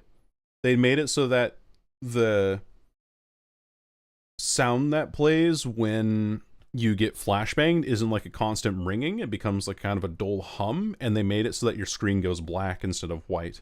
Or you can make that an option, and I chose that option because it's just like easier on my eyes. My old eyes. It was pretty cool. Bamboozle, I don't find myself vaulting windows often enough to get value out of this perk, and I want to bait survivors into window vaults anyway because I get free hits through them, so I don't like running Bamboozle. Alien Instinct is weird. They buffed this perk as well, where the furthest injured survivor becomes oblivious, so if there's only one injured survivor and they're nearby you, and you hook them, then we have, then you get to see the aura and they're oblivious, and that's kind of fun. Same with Nurse's Calling. I feel like you can't really make a lot of value off of this off of Deathslinger because you don't have the great mobility for it, but when you do get value out of it, it does feel pretty nice. Batteries included, and Fire Up both rely on you to lose the game to do things with, but when you do kind of get them rolling, they do feel pretty nice, especially when you get towards the late game. Down to one perk, or down to one gen, and you have batteries included across the map and 4 stacks of Fire Up. That feels pretty good. I'd say that that's like a pretty decent combo. Blood Warden can also be middling. It can be like good as an endgame perk, especially because survivors love taunting at exit gates. And so if you hit somebody in the exit gate, you down them, you hook them, and then they try to taunt you in the exit gate again, oh, you have Blood Warden, so you can't leave, which is very funny to me. So Blood Warden can work in endgame builds. Colubrine got buffed recently. It's good information, but not nearly as good as things like Gearhead. Like, why would I run Colubrine when I could run Gearhead Ruin? You know, I don't have to kick the gen. I can just have the gen passively regress at 150 speed, and I get information off of it. Amazing on Legion like S tier. Yeah, Alien Instinct definitely depends. I think Wraith is really good at applying that as well. Plague is okay at it. Even Wesker can have better value off of Alien Instinct, especially because it just obscures his terror radius and makes him harder to find, which is great. I think it's pretty good. Yeah, free vault speed perk, pretty much. I think it's like, that's why it's in middling. I don't think it's a bad perk, and I don't think it's like unfit for Deathslinger or like unfit for builds in general. It's just okay, you know. Dark Devotion, I feel so conflicted about this because sometimes you just never find the obsession, and then Dark Devotion does nothing for the whole game. And it's less consistent than Unforeseen. That's why it's down here instead of up here. Discordance also relies on survivors to be at a generator and also not pre-running you. Dying Light relies on you hooking survivors that aren't the obsession to get any value out of it. And that's even if you are running a build that works off of passive regression, which I like running Dying Light with Jagged Compass, Gift of Pain, and then like Ruin or something. So you just have all the passive regression going on and just keep up pressure that way if you can. Machine learning, you have to find the right gen to kick, but the haste and the undetectable is very, very underrated. You run this with Tinkerer, actually, and machine learning Tinkerer is a really deadly combo, especially on Deathslinger. You get so much stealth, you get so much movement speed as well from this, and then you pair that with like batteries included and maybe even a NOED at the end of the day, and survivors will never know where you are, and you're moving incredibly quick, and you can shoot them from a long range. I love that combo. Overcharge allows you to kick a gen, but it's not bad. It's just that you can do things better than this. Overwhelming Presence pairs really well with Languid Touch, and that's kind of it. You exhaust a survivor after they use an item, which by itself, I guess, if they're trying to blind you or something, it'd be really funny if you did Overwhelming Presence with like Lightborn or something, where Survivor tries to blind you, you reveal their aura and they get exhausted, and then you can chase after them immediately after. And that's a pretty funny combo I can think of. But you could also do like Forever Entwine with Overwhelming Presence, and maybe do something a little bit better by saving yourself time as well. I don't know. There's like trade-off here, I would say, that Overwhelming Presence gives. Predator also giving you Aura Read upon losing a chase with the Survivor. It's okay. Floods of Rage, it's alright. Starstruck relies on you running Agitation frequently. Not terrible, because you do have a 32 meter terror radius when you're carrying anyway, but Starstruck just feels... I mean, we did have that one game that we played a little bit ago where we were on the FNAF map, and we had Agitation Starstruck. We had a backpack build, and we won the game within like 3 minutes. It was very funny. But, Starstruck's just like a perk that needs other things to work well for it. But when it does work well, it's very funny.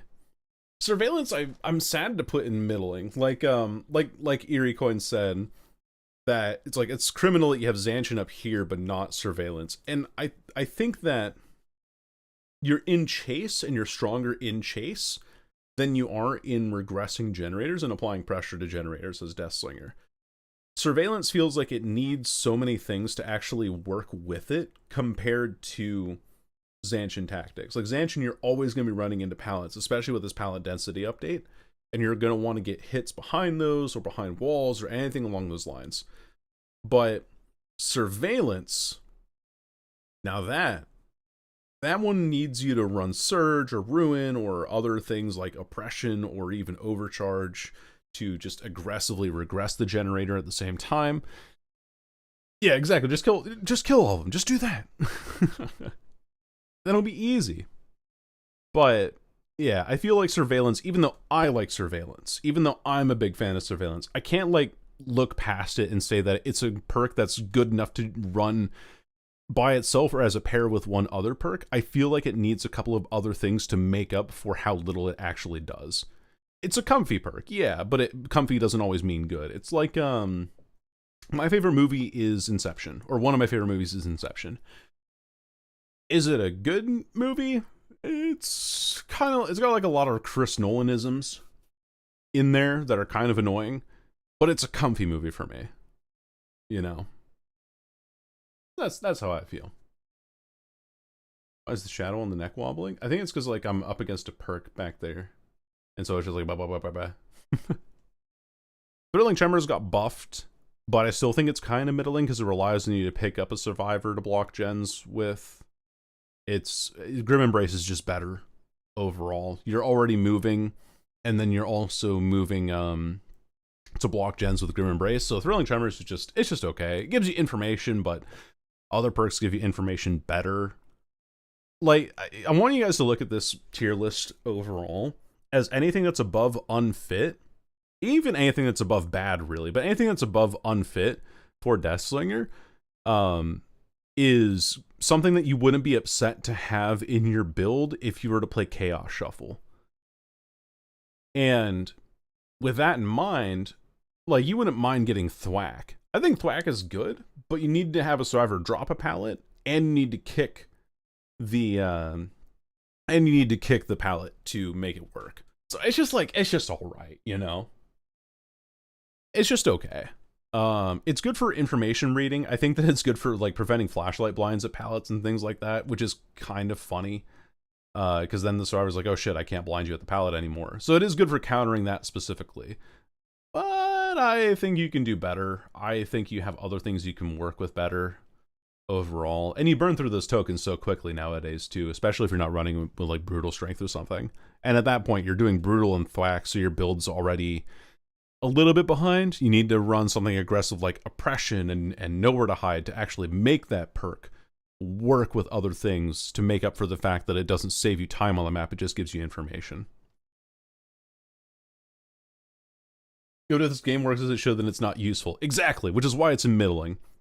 You can swing and then get a shorter cooldown on your missed swings if you're not hitting survivors, but then that also relies on you not hitting your swings consistently or just choosing to not break the chain, you know? Trail of Torment, you kick a generator, you become stealthed, but then the generator gets marked, and so they can unstealth it very quickly. So it's like, it's kind of like a big indicator saying, hey, survivor, I have kicked this generator, and now you can't hear me. And people usually pick up pretty quickly on what's going on there. Weave Attunement. I'll get to Blood Echo in a second once I get to the unfit tier. Weave Attunement is middling by itself without Franklin's, which Franklin's is in bad tier, in case you're wondering. But Weave Attunement is by itself because there's a description in Weave Attunement that states that survivors automatically drop their spent items. So if they end up healing somewhere and the medkit gets depleted, they will automatically drop it when you have Weave Attunement equipped. Or if they use up a toolbox, they'll automatically drop it. So you actually get all of the information you want from it, and then if the survivor's like, oh shit, that's Weave Attunement, they pick it up and then they're oblivious. Which, it works okay, but it needs Franklin's to work really well, but it's not bad by itself. So you know someone's there. Yeah, which also, like, surveillance is also in the middling tier, so it's kind of like, I think I'm right in my assessment in saying if we're equating it to another middling perk, then I think that Trail of Torment deserves to be in middling, because there's sometimes where you can get like no value out of Trail of Torment, whereas Unforeseen you get consistent value out of comparatively. But I do agree with you, like it does give you that information in that way. Blood Echo as well. We'll get through Phantom Fear. Phantom Fear I feel is so middling. It's good for finding rats in the corners of maps, things like that. Gives you the aura. That's fine. It's a little bit short. The cooldown's a little bit long. You really want to run this with Lethal Pursuer, maybe. But the thing that I particularly don't like about Phantom Fear is that I either already know where a survivor is, or I'm going to find one. Or I'm already chasing one. And then this goes off cooldown, and I'm in chase, and then the person that I'm in chase with, who's directly in front of me, screams and reveals their aura. And it's like, okay, I already knew that they were there, and now my perk's on cooldown again. I just don't like Phantom Fear personally.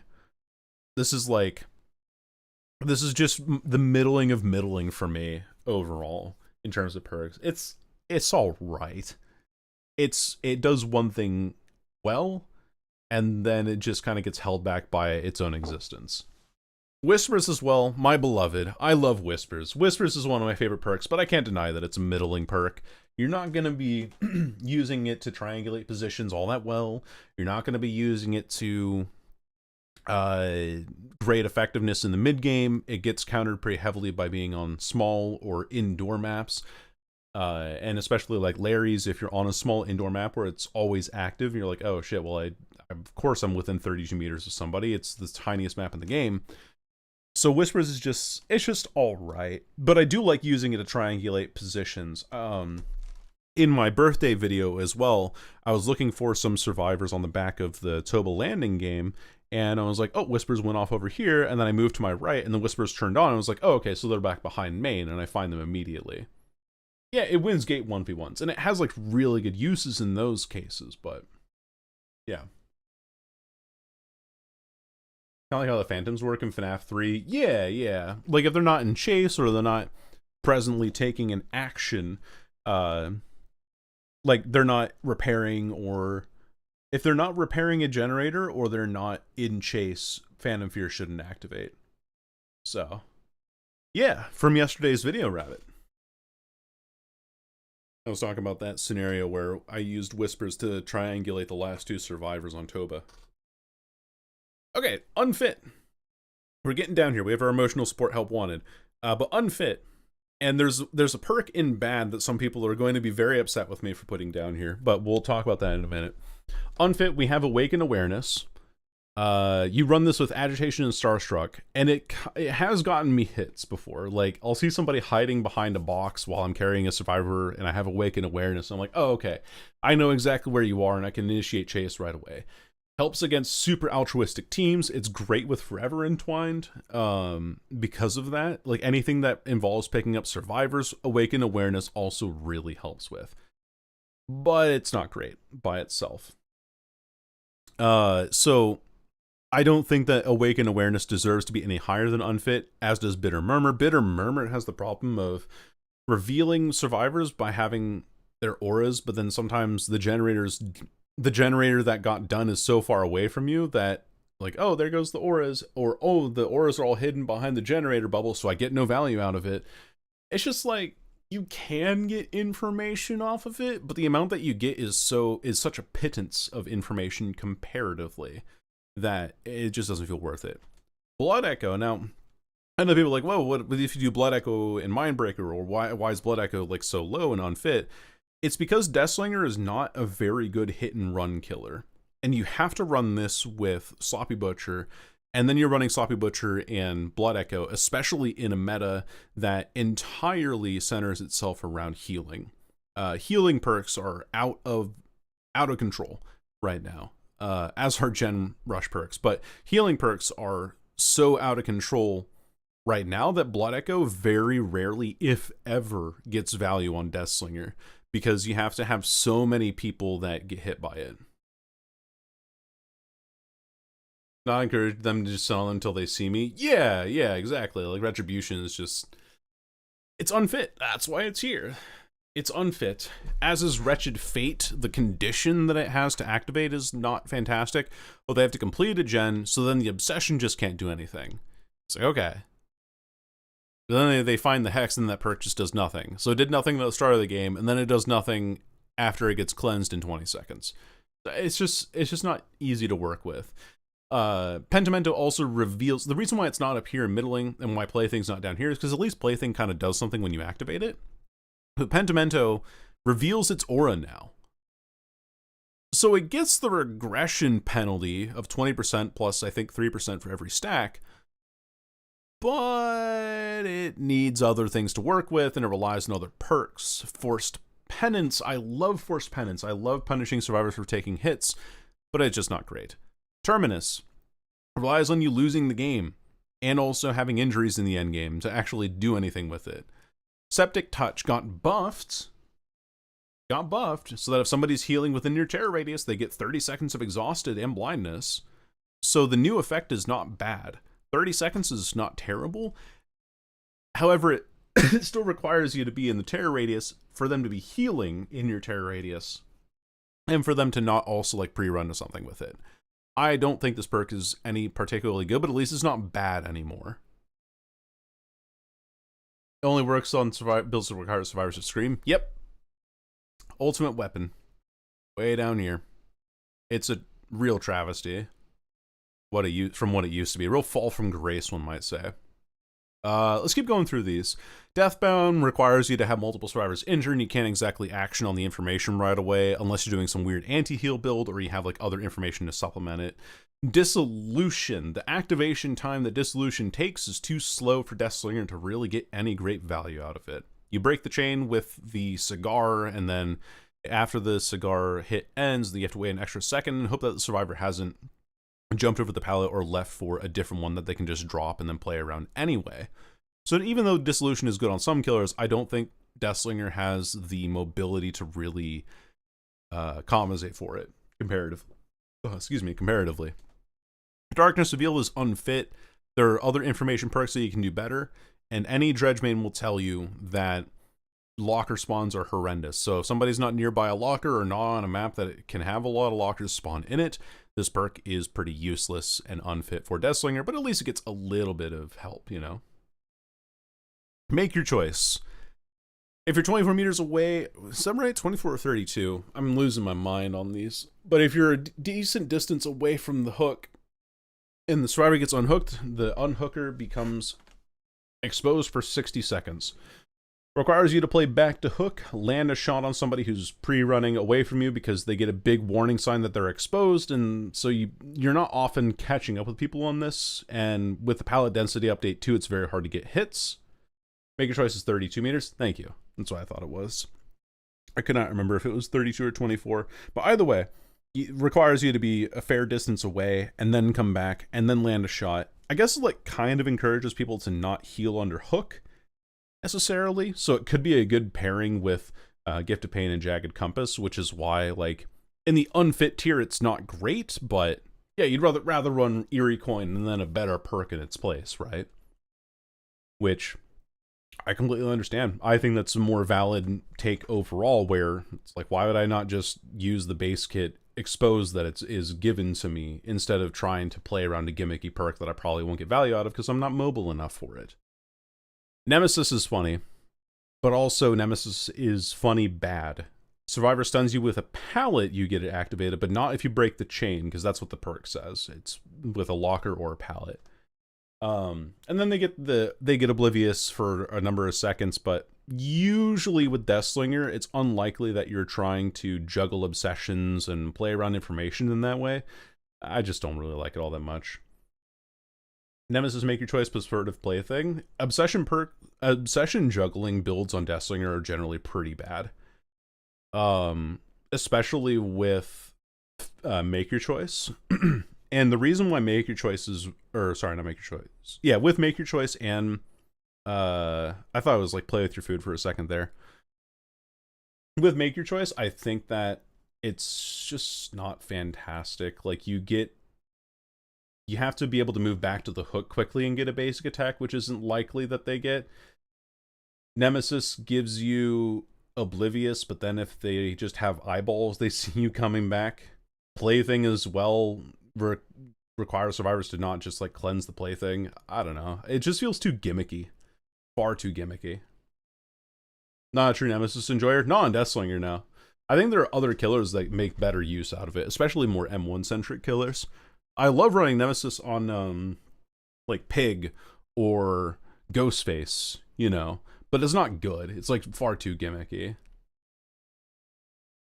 Well, to do a loop is go to a loop and look around. Yeah, precisely. Like, I think that Make Your Choice and Nemesis are perks that rely on survivors playing badly. That's really what it comes down to. That's how I feel about it. Or the killer even playing badly and then making up for it with Nemesis, so I don't really like it. Play with your food is also unfit for Deathslinger. Sure, you get the haste stacking if you get into a chase more often, but then if you fire a shot, you just lose your stack immediately.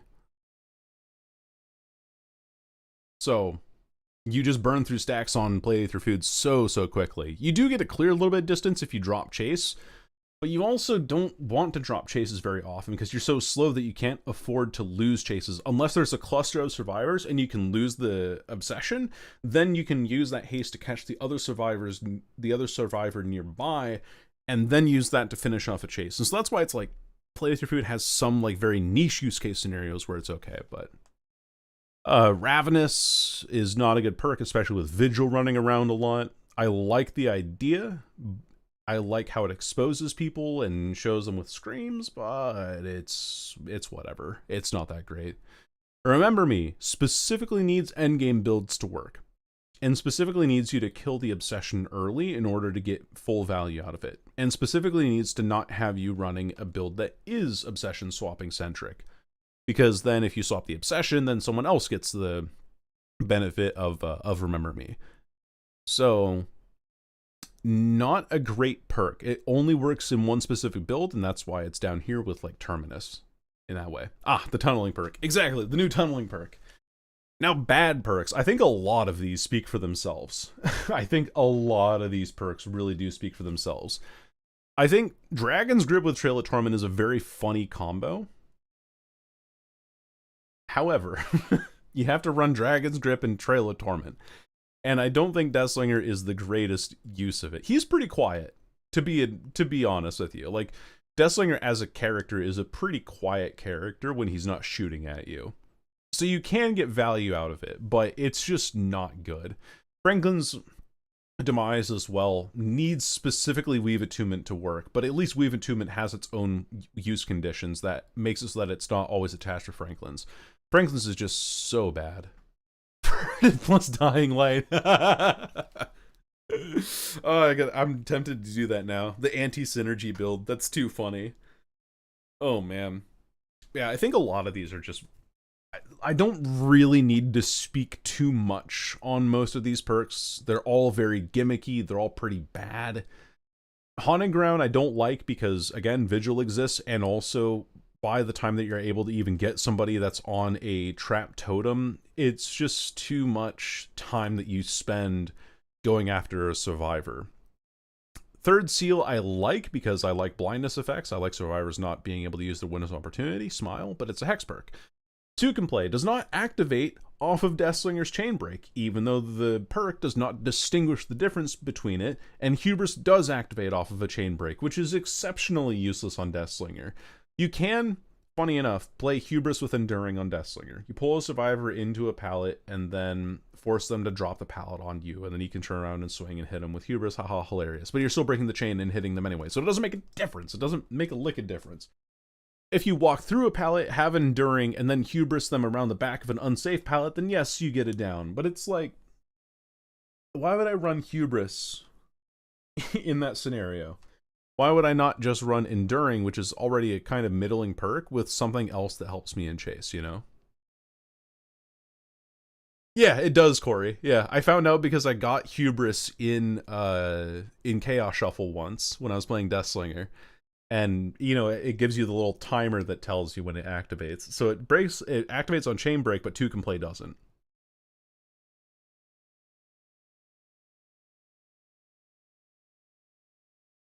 Oh, that's interesting. I didn't think about that on Insidious. Huh. Even though I do have it down here. I don't think Insidious in general is a good perk. I think you are right. On indoor maps where you can kind of stand in a corner and then hide, and then somebody goes around and like, oh, where'd they go? Oh, I'm panicking, I can't see them, and then they run back into you because you've been stealth the whole time. That's pretty funny. But the rest of these perks, yeah, just like kind of rancid in quality all around. New Deerstalker, actually. This is Deerstalker prior to rework, is when I made this tier list. I'm gonna controversially, I keep saying controversially, but maybe it's not even that much. I'm gonna put this in unfit. I think the aura read is fine, but I don't think that Deathslinger wants survivors to see him. Excuse me. I think that Deathslinger doesn't want survivors to see him. So that's why Deerstalker shouldn't be in bad tier, but it's unfit for a Deathslinger build. Haywire is terrible.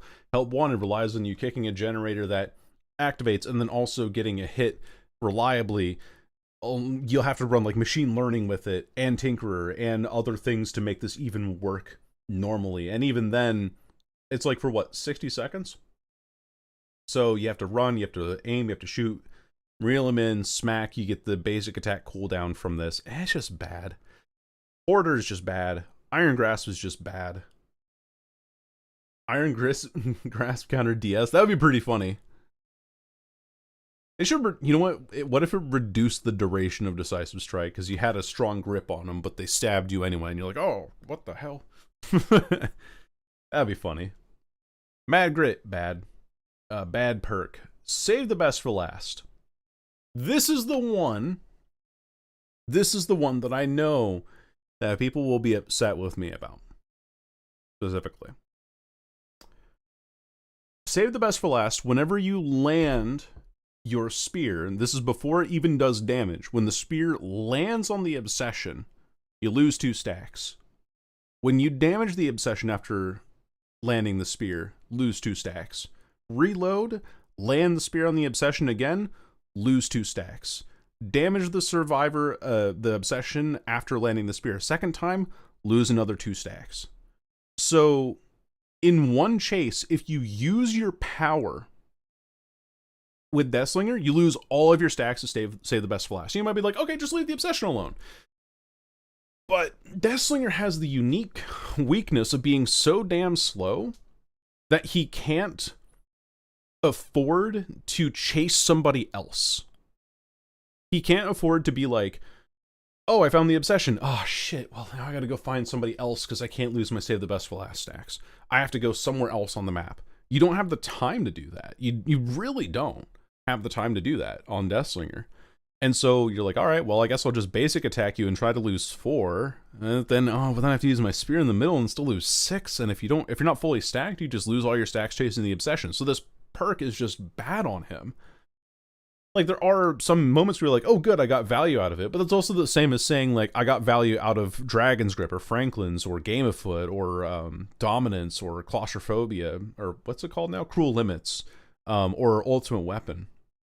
It's like, yes, you can have things that work out for it, but the conditions in which you actually work for it versus the natural detriment of bringing the perk far outweighs the benefits that it can give you. I agree, Requin. That's what I hope that they change it to, but it just makes it so that you land a special attack of any kind on the Obsession, they just immediately lose 2 stacks. It's Trickster also, every knife that he hits, he loses 2 stacks. Like, not even a damage state. Or, what's his name? What's its name? Pinhead, like Corey was saying. No Quarter is just such a bad perk. Wandering Eye is also really bad. You start a chase and you see the auras of all injured survivors within 16 meters of you. That's really not a lot. And that's also relying on you having multiple survivors injured. So, not a big fan of this. Superior Anatomy is just bad. Spirit Fury is just bad unless you're running it with Enduring, but then it relies on you to run Enduring. Thanatophobia, there's so much healing that goes around nowadays. And Deathslinger, again, being so slow, is not very good at slowing the game down or at hitting multiple survivors at once. So Thanatophobia, like, by its in concept is good, but in execution, especially for this killer, just not great. You run Thana with Legion, you run Thana with Plague, and there's some characters that just very barely get use out of it. Hex Overture of Doom I've gotten use out of, I guess. But it's a Hex, and you have Tinkerer that does what Overture of Doom does better with. Yeah, so I don't really need to go into too much depth about this bad tier. I think that these all very much speak for themselves. These are all perks that I would throw into meme builds to try and make really funny, weird combinations, but if I ever get any of these perks in the bad category, and even some of the ones from the unfit category in Chaos Shuffle, I'm like, oh, that's a dog shit perk. And yeah, that's all I'm leaving to it. And then finally, our detrimental perks. We have Distressing, and we have Dark Arrogance. Distressing increases your terror radius by 30%.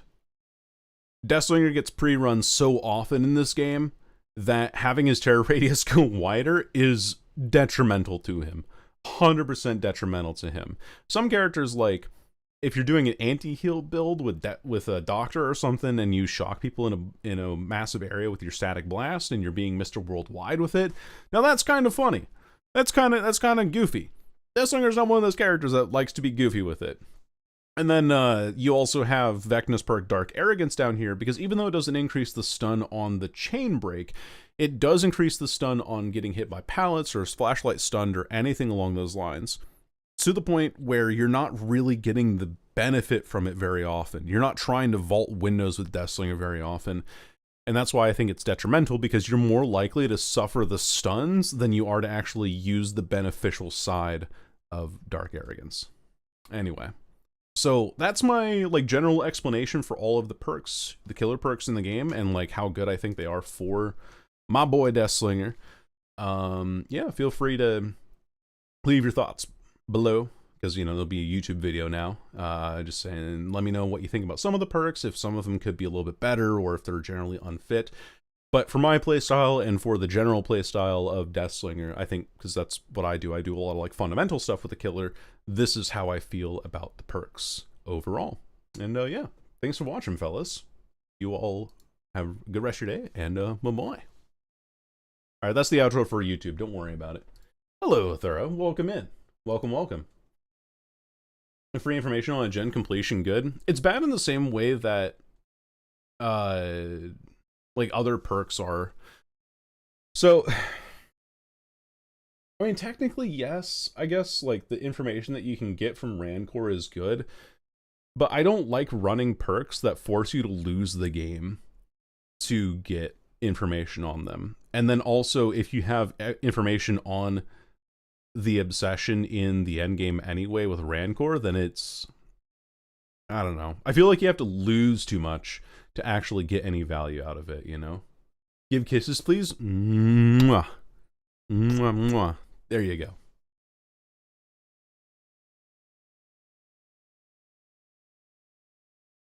Territorial imperative should be lower than Colrophobia. I mean, Oh, did I? No, that's Beast of Prey. Territorial Imperative is down here. This is Beast of Prey. That's Bloodhound. That's Territorial Imperative. Very, very difficult to tell apart because of the way that the icons are all lined up. But yeah, that's my general feeling. I think that's a pretty good summary. We got through all my tier lists. Yippee! We did it. I'm just like, stop making fun of me. Not intentional. Not intentional. The dog perks, the dog shit perks, they all look very, very similar. So why does it say that every message I type it says it's being checked by the mods? I have no idea. Are you typing weird shit? Because if that's the case, then yeah. Lethal should be higher than Grim? Nope. Wrong.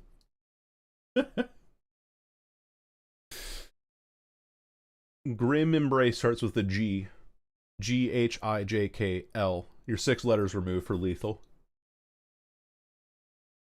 The mods are observing. I have no idea, though, Tristan. I don't have any, like, marks on your account unless you got banned in another chat or something. The mods are observing, yes. Perfect. I can also run ads right quick. Yeah. That I can go there. Nothing in automod queue? That's weird. I don't know. I know that sometimes like Twitch also has like if you've been banned in a lot of other channels, they might be holding your account back for that. Bam. Cool. That was everything that I wanted to talk about in terms of Deathslinger tier list stuff. All the way out of the way. Now we're here. Now we're gonna play like 2 games, I think.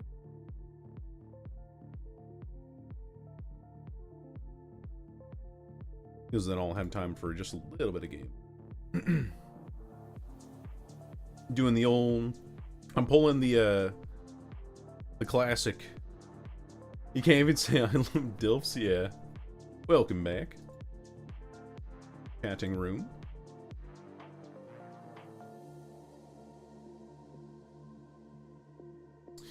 I got myself a nice gluten-free pizza from Domino's. That's what I got. Use furtive and dying light, yeah. Do the anti-synergy build. What's the background? It was a picture that I found on a oops, sorry. It was a picture that I found on a stock image website called Unsplash. And I've been using it as my background for like 7 years now.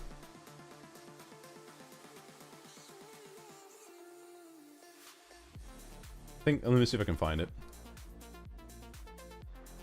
Unsplash. And I think Unsplash. I know they recently got bought out. Dark. Sure.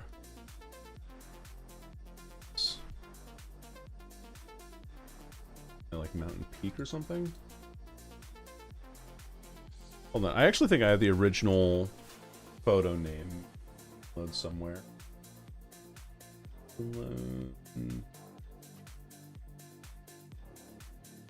Elliot Engelman. Elliot Engelman.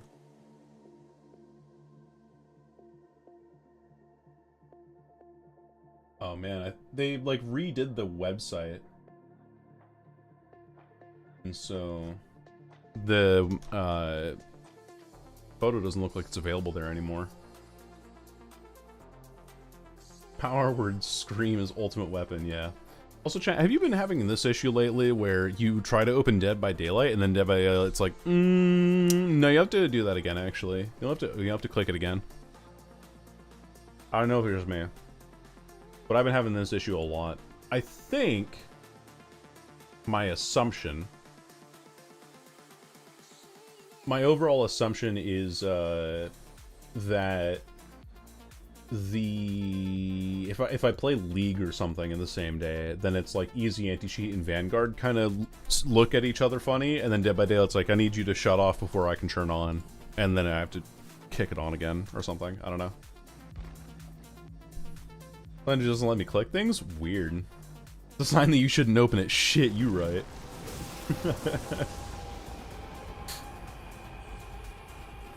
Yeah. Boom.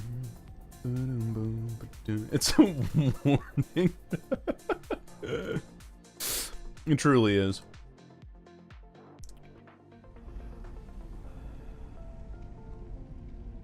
The game just bugged out at 4 PM for a while. I wouldn't know what that is then. Oh, thank you for the 25,000 blood points behavior. That's enough for one blood level.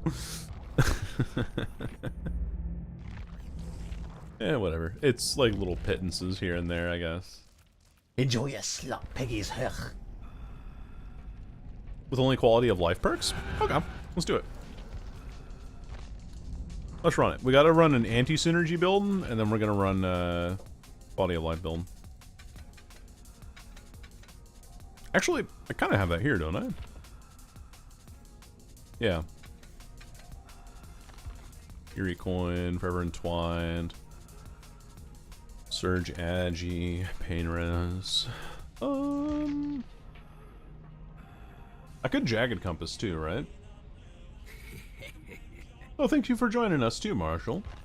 I just, yeah, I just felt like trying to get all my thoughts on perks for the Slinger out today, and it seems to work out pretty well. I got an assessment terrain. What do you... An assessment? What for? If you were to become a Deathslinger skin, what would the rifle look like? Ooh. I would probably include, like, ribbons and things like that. Kind of like the county fair prize or something. Make it that kind of style. Because then I can do, like, the ribbons that I have in my hat with it. That would probably be what the rifle looks like. Yeah, make Deathslinger girly pop. Exactly. Exactly.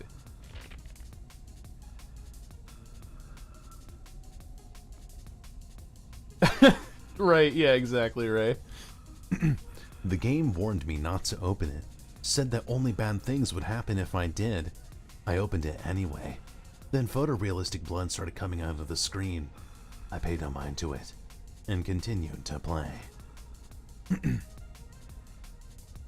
For a course, I could summarize in one word: dog shit. Oh, yeah. He does. He needs a little bit of, like, a glow up, as it were.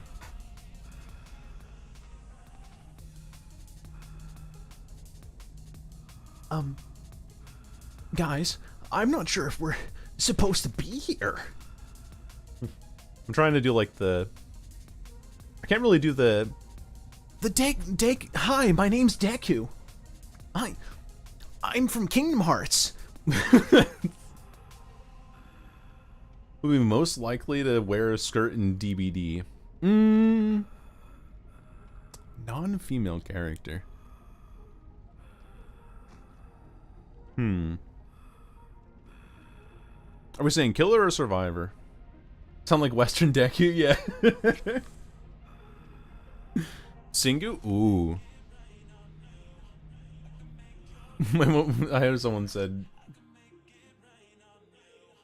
What was it? Shitty creepypasta reading day when? One day. Singu? Singu would be good. I'm trying to think, though. Let me look. Do we think Ghostface would pull off a skirt? Having the ribbon be the chain? That would be kind of cool. I was thinking of, like... even just, like, cosmetic things. I said on the Discord once, right? The terrible code makes your power customization very limiting. Yep! Unfortunately. I had people on that short that I made that, like, got 200,000 views say, like, oh, but you just adjust your aim for the other guns. But it's like, the other guns... I want to make a follow-up video. I'm, like, so tempted to. Be like, the other guns, though, they're so bulky anyway that it changes where you're actually aiming on the screen all the time. I'd go feral for a Trickster in a maid dress? Hell yeah. I probably would too. That'd be a pretty sweet look for him. Can you imagine, like, actually... Now my brain's actually, like, picturing it very vividly. As, like, a skin. Like, the maid promotion image. Shoot. The image...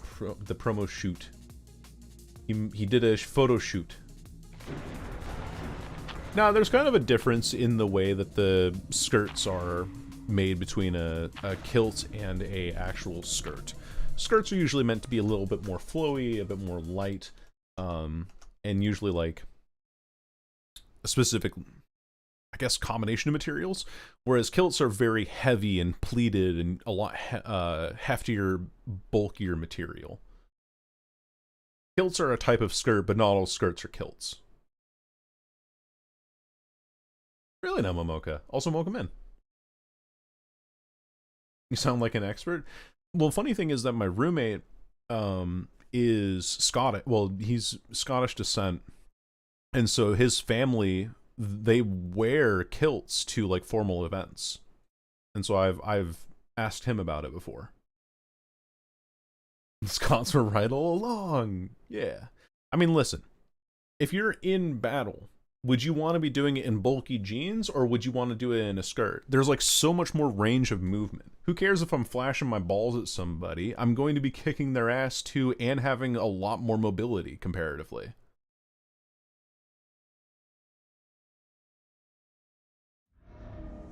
Oh, good. Exactly where I want to be. Change my controls every time. There we go.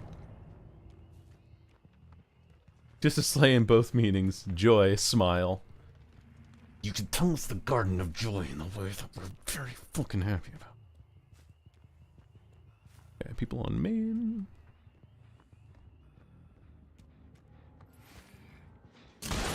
Nope. No finesse, no life. Not allowed.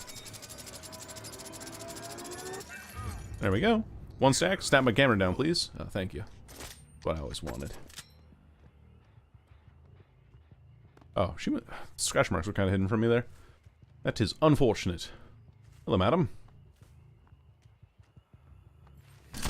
Oh, I aimed too far behind her. I actually have that shot if I aim slightly further ahead. Oh, we're holding W for Shaq. I see. This person runs to Shaq immediately and takes the window. It's too funny, man. Okay. I mean, you wanted Shaq so badly.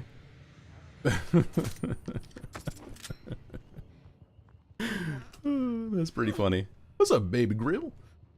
How much does ping matter on Slinger? It matters more on the it kind of matters in like terms of the way that your spear hitbox lands. Because if the survivor has high ping, their hitbox lags further behind them. And if you have high ping, it takes slightly longer for your shot to release. So if you have a higher time for shots to release versus the time for like the survivor to actually get caught, it can really mess up your sense of timing, unfortunately. He went in? No, he didn't. Just gonna take this shot from a distance here. This is just a filler on the way to Ormond Lake Mine. Amen, brother. Hang on, main pallet spawns in a window. Here's the god pallet here, though. I'm fine with getting rid of this early if I can. Okay, don't need to. I'm not gonna get that in time, am I? Fuck. I hate that so much. You can just do that forever. And then keep running main. Alright, I'm leaving then. I am leaving. This person just runs for Shaq every... Oh wait, this is the Jeff. Never mind, we're fine. I'm not mad, you're mad.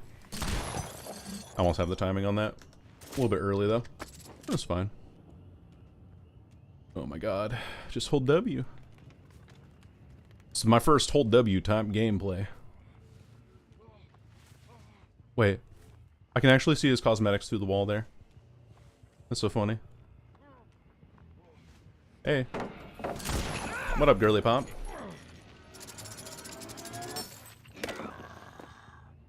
Oh, he thought I could hit it, and I thought I could too. But I tricked both of us out. W.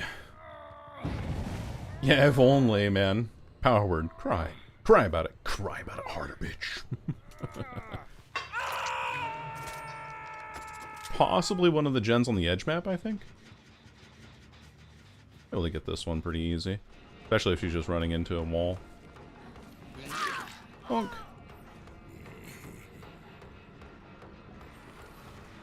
Oh, I hit this one. Interesting. Banana, or live, maybe? Oh, I can see your head through that. That's so unfortunate. Let's wait for the audio. I don't need to hit her on, You baby, oh my goodness. Oh, poor widow baby didn't get her shack tile, so she dies immediately. Oh, that's too funny, man. Really got a feel for survivors. They only get like really good maps and just can't run shack. What a tragedy. Power word seethe. Yo, Ramirez, thank you. Appreciate that. Thank you for the birthday wishes. Hope you're doing fantastically today as well. Hello, madam. Ay. I thought she was gonna kite out sooner, but apparently not. Not allowed. It's fine though.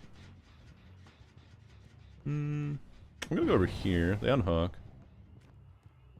Find people back here. Shimata. What I'm not doing very well lately is I'm not aiming at the survivors. Which I know, fucking crazy concept, right? But really what I'm not doing. Oh, no, he's just holding W. Alright, cool. Woo! Me. Okay. This might not be a great match for me, honestly, because they are just, you know, holding W. World's first hold W type gameplay. Anyway, you can't do that against me, but you can definitely try.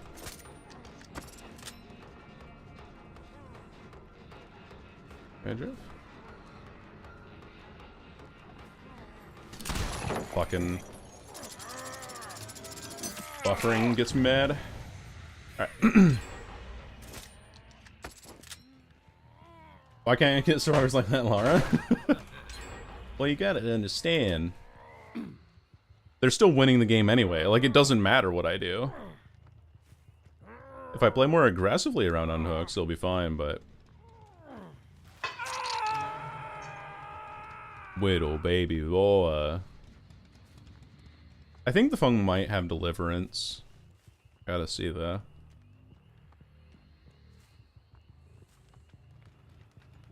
Okay. It's an unhook, that's... Generator being worked on. Let's just interrupt the heal if we can. And they're running to this corner. There's two heal back here. Oh, I have the right angle. I'm just too far ranged away. Hitting more shots in Slinger than I would. Yeah, maybe. I don't know. I appreciate the compliment all the same. Moonwalk it? Oh, it's not Fung at all. It's an Arella. What? The bright outfit made me think it was Fung. Hello. I need my pain res. This pain res sponsored by Forever Entwined, by the way. I need to go back here. For this then. Whee! Bonk. Dual scan lines as an add-on would be a blessing. Wouldn't you just run that all the time, though? Like, am I crazy in saying that? You would run dual scan lines all the time. Yeah. Scratch marks here. Nice marks there. Oh, it's the Zarina. I'm not gonna make this though, am I? No, I am. It's Laura. That's the bot. I'm getting juiced by the bot. No. You can serve the sauce. Just gotta get in chase. 2. 2. Sorry, this is gonna be a third.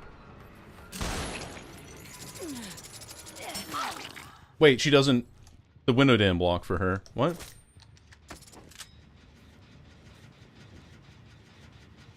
Hold on.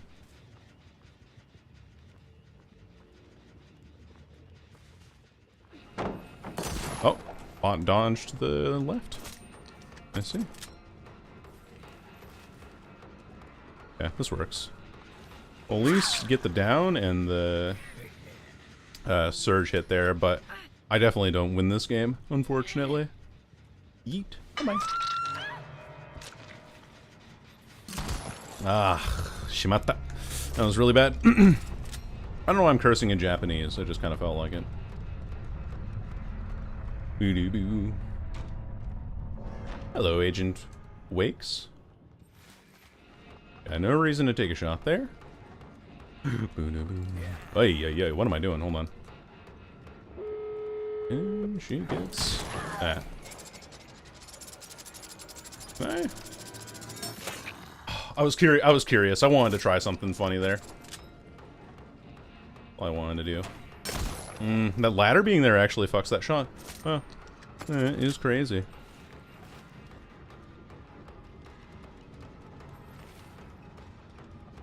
Oh, she sees me. Damn. Unlucky. Yeah. It's Check Spot Tuesday, innit?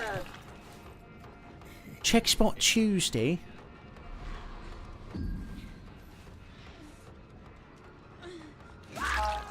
Nice.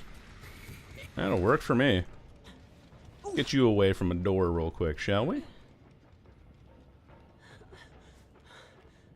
She's struggling? She is struggling. Okay. 2 hits. Stand back here for a sharpshooter. Slightly. If I can. Okay, that door's open. Thank goodness they didn't 99 the gate, right? Oh, there you are. Hello, madam. Eerie coin saves the game. Of course it does. Just can't pick up the Zarina here. Oops.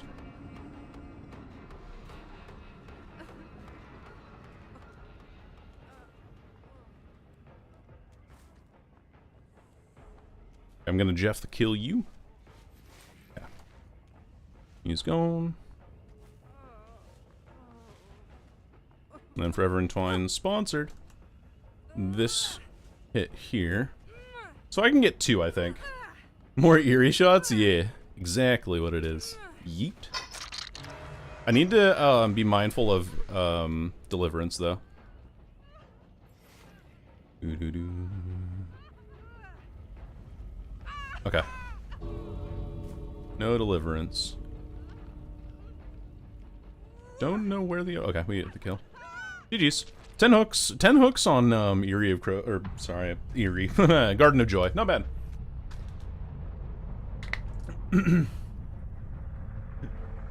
Why do my replies not work? I don't know. I was playing with the combo little idea. Yeah. Well, hello, Surf. Oh, does it really? It's shimata. I did not mean to say that in Portuguese. My apologies. It's kind of like saying the word for that in Mandarin, which sounds like I'm saying a slur in English, but I am literally just saying that. So it'd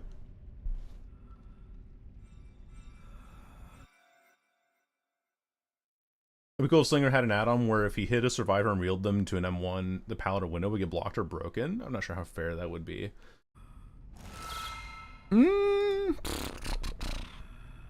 I think it would be better than the current Hellshire Iron, for sure. I think it would have to be iridescent, though, Surf. Yeah, but you have to, like, hit the chain and get the M1 at a window and so it blocks or breaks. I think it would be pretty strong. Yeah. Being able to break pallets with Deathslinger would be very strong. I think.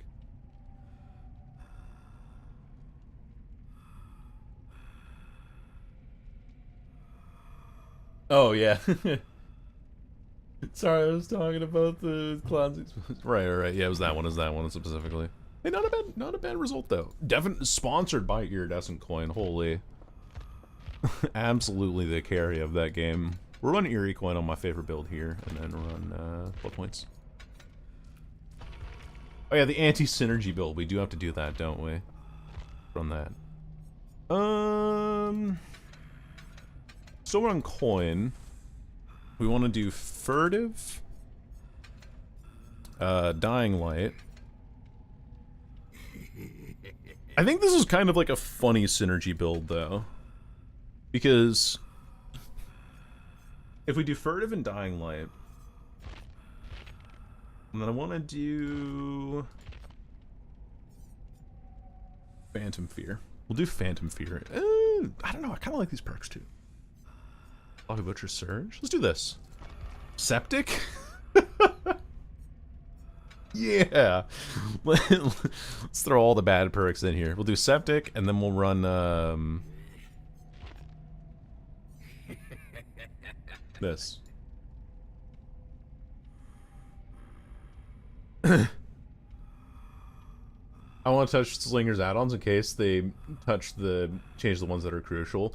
Yeah, I agree. One thing that I don't like about the way that behavior kind of tends to balance a lot of their killers is that they're like, hey, we added this thing base kit, but then we made the add-on worse. So now if you run the add-on, it's just like as if you had it regularly before. It's like, thanks behavior. Yeah, we definitely didn't need that nerf to blurry photo on, we didn't need that nerf to blurry photo on Dracula. That was not necessary. Yeah. Weeping Wounds? Instead of Phantom Fear? Vanishing Box? Yep. Vanishing Box was a pretty big travesty. I don't want to be touchy. I was gonna say Gift of Pain instead of Sloppy. True. This is like the most randomly generated build of all time.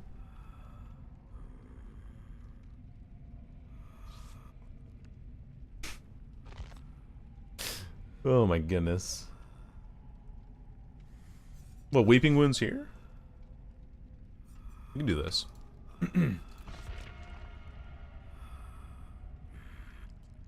The genetic limits? To be fair, genetic limits was better than Septic Touch prior to a recent patch, 9.2. Now Cigar does 0.3 seconds, like, yeah. Well, so stun was 2.9? I think? No, stun was 3 seconds before. And Cigar took a whole second off of it. And then they buffed the stun to 2.75 seconds, but then they took 0.25 seconds off of Cigar.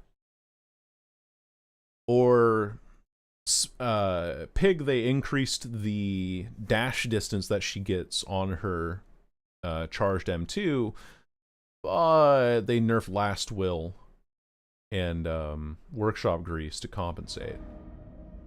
2.6? I thought it was 2.75, because you get down to a flat 2 seconds when you use Cigar, but I think it's 2.6 for a basic attack cooldown, or 2.7. You might be thinking 2.6 for reload time, not for stun duration.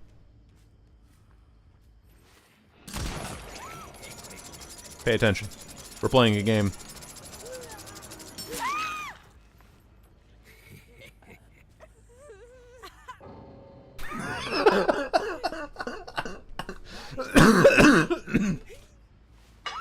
I said pay attention. Bro. Can we clip that? Hey.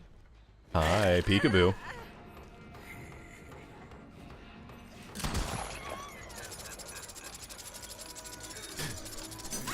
Chat, can we clip that?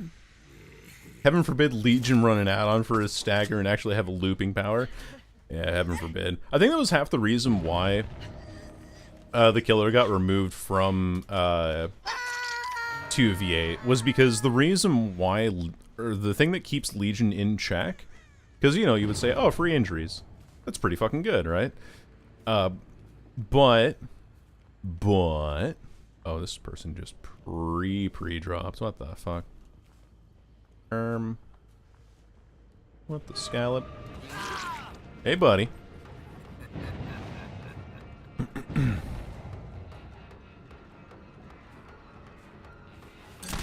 Oh, I am too close to the wall. My bad. Every day is a Deathslinger day. Today's just a Deathslinger day because I wanted to round out my last little bit of stream with some games. Because we did tier list stuff earlier. Hey, buddy. Bonk. And we also get gift to pain value on that, which is nice. Oh my god. I got a bunch of timestamps for clips I forgot to make? Hell yeah, well thank you. Appreciate that. That actually helps me out quite a bit.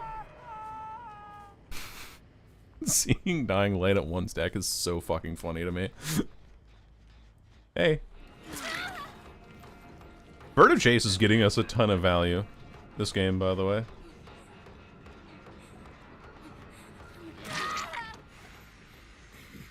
Hey. Pay attention, we're playing a game!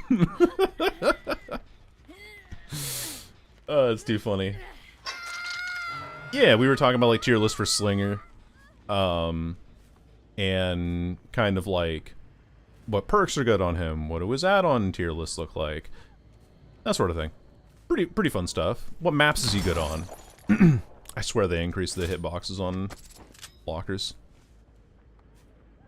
I swear on my dead name. Alright, there we go. When is merchant day? I'm starving? Oh, whenever... Listen, here in the Shiny Cat Made stream channel, we actually do this thing called gambling. And the gamble is whether I play your killer correctly or not, and whether I actually roll them at the start of a day for a 1 killer a day stream. Which, tomorrow, I'll be playing... It will be a little bit early start tomorrow. Again, because I have like a thing to get to with friends and stuff. But yeah, it'll be fun. Oh, I thought she would go further out left. That's my mistake. There we go. Just a little bit of patience is all you need, and I'm gonna knock you down to your knees. Much better game than the the Garden of Joy game.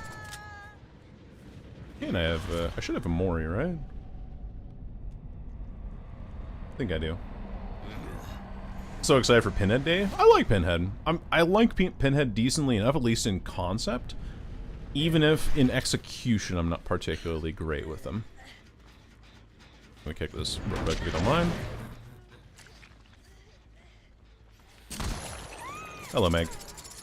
Do I have a Mori on this? No, I don't. I have blood points. Yeah, I have blood points. Yoink.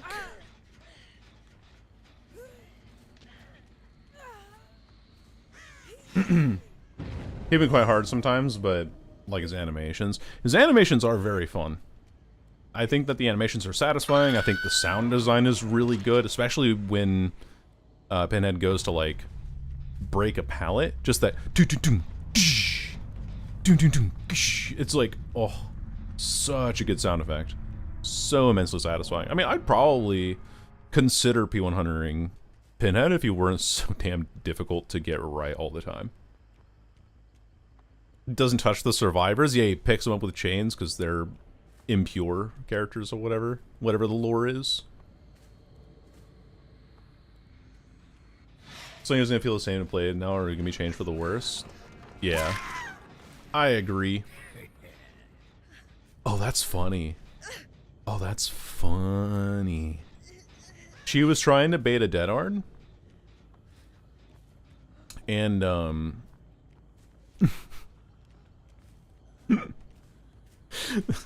I understand what happened there, and that's still very funny to me.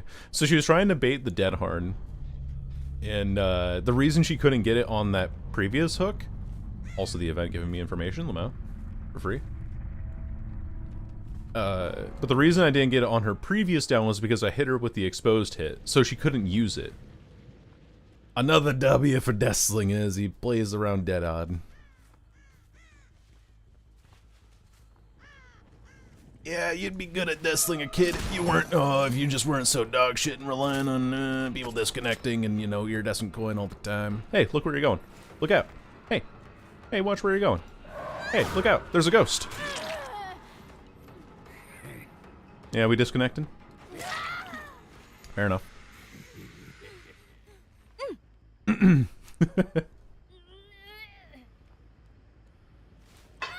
Just shouldn't be anymore. I don't know. It's like, it's such an interesting dichotomy, because I think genuine perspective as someone who's experienced with Deathslinger, am I good with Deathslinger? I think I'm alright. Like, if we're talking in terms of people who main the killer, I think I am one of the most alright players at this killer. I think that I have a lot of flaws in that I don't take shots very well, and sometimes I have a tendency to overshoot, or I have a tendency to just miss shots or not take shots half the time too, because I'm like, I don't know if I'm gonna hit this or not. But in my experience, I feel really powerful playing Deathslinger. And I don't know if it would be better for him to be 4.6. He would feel better if he was 4.6 for sure, but I don't know if it's exactly a healthy alternative for him, you know. Did you see that? Was that a ghost? I think it was. What the fuck? Check immediately. No shack offering, but I'll check anyway. Open sesame. Any second now. Any second now.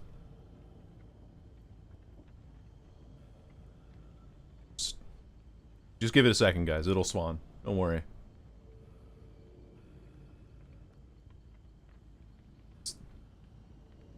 No. It'll be here. Don't worry. It'll show up. Any second now. And Krazu has 120 in head form, and Chucky is because he's third person. I also thought that Chucky was 110 because his teeny-ass hitbox makes it so that he can kite around obstacles a lot quicker, so he's effectively like 113 or something along those lines. Like how survivors are 100% movement speed, but because of their smaller hitboxes, they are more like 102 or 103 compared to a killer. And that makes sense. Just because he has a gun, yeah. Come back to a 3K? Hell yeah. I folded these people like a stack of cards. But, I think that Deathslinger also has to be 110 in some ways, because being able to hit around pallets and around a lot of obstacles, like, if this had a pallet here, which also this fucking, what is this? What is all this junk here? Let's say a pallet spawns here, actually. I can actually shoot through this and hit that person behind that pallet, and if I'm close enough, tie it around the back of the rock, hit him with an M1, right? Now, if Deathslinger's 115 in this scenario, where I shoot him through here... Oh, wait. Maybe I can't. Maybe I can't shoot through there. Can I? Let me see. I don't know if the pumpkin's not... Let me get this pumpkin out of the way. See if that helps. I should be able to shoot through that. I found a broken hitbox again. Oopsie-daisy. Yeah, that should be narrow enough for me to shoot through. Huh. Okay. Anyway. Being able to shoot then does not highlight my point very well, actually. But even on, like, the back of this, survivors coming around the back of this rock here, and I can shoot him just here and then kite around and get the back. Now imagine if I have the 115 movement speed and I don't even have to use my power. I think that Deathslinger becomes so much more deadly in a intrusive way. Can this guy find the fucking hatch already? Oh my god. I'm just gonna ban him. Anyway, he's already strong in an unobtrusive way. Is Dwight okay? I think he's camping an eggs gate or something. But no, let me get...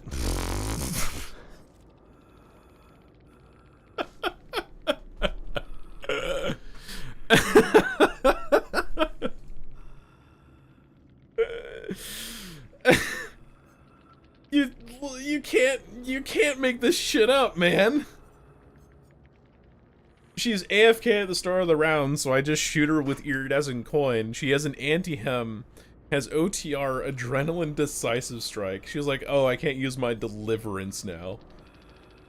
I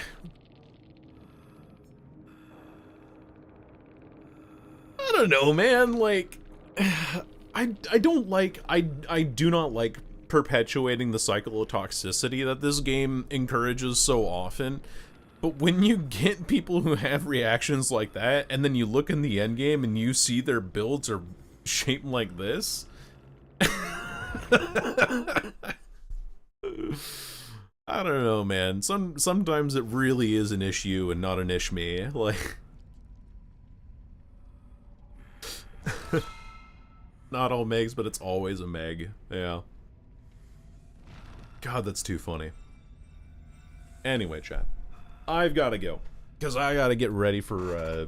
It's not like it's a formal dinner, but I'm in a t-shirt and basketball shorts, right? Like, you look at this ugly mug and you're like, oh yeah, that person is definitely not ready for a party. Bye-bye, Morgie. I'll see you fellas another time. And YouTube chat, thank you for being here as well. In case it was just lurkers, I'm trying to get YouTube chat. Look at my fucking eyes. Hold on. Can I? Studio mode this. Studio mode.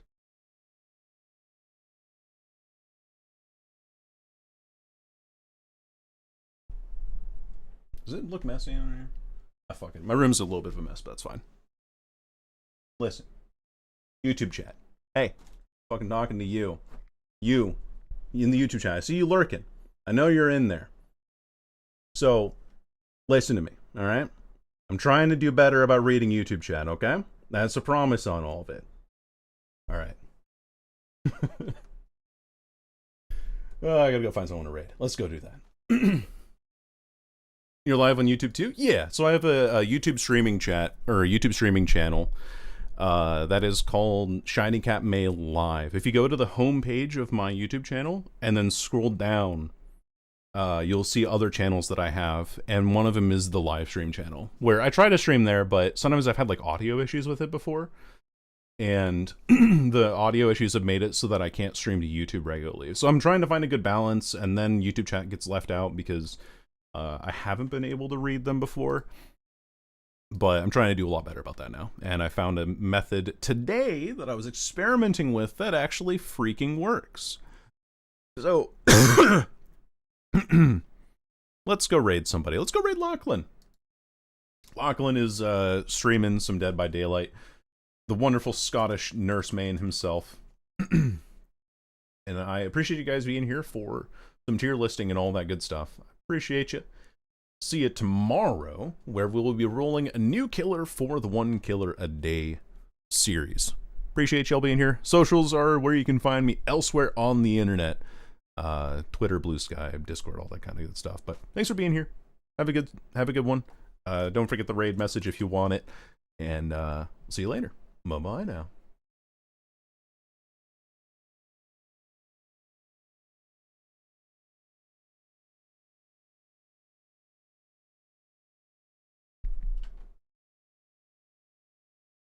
Leave the stream. It's over.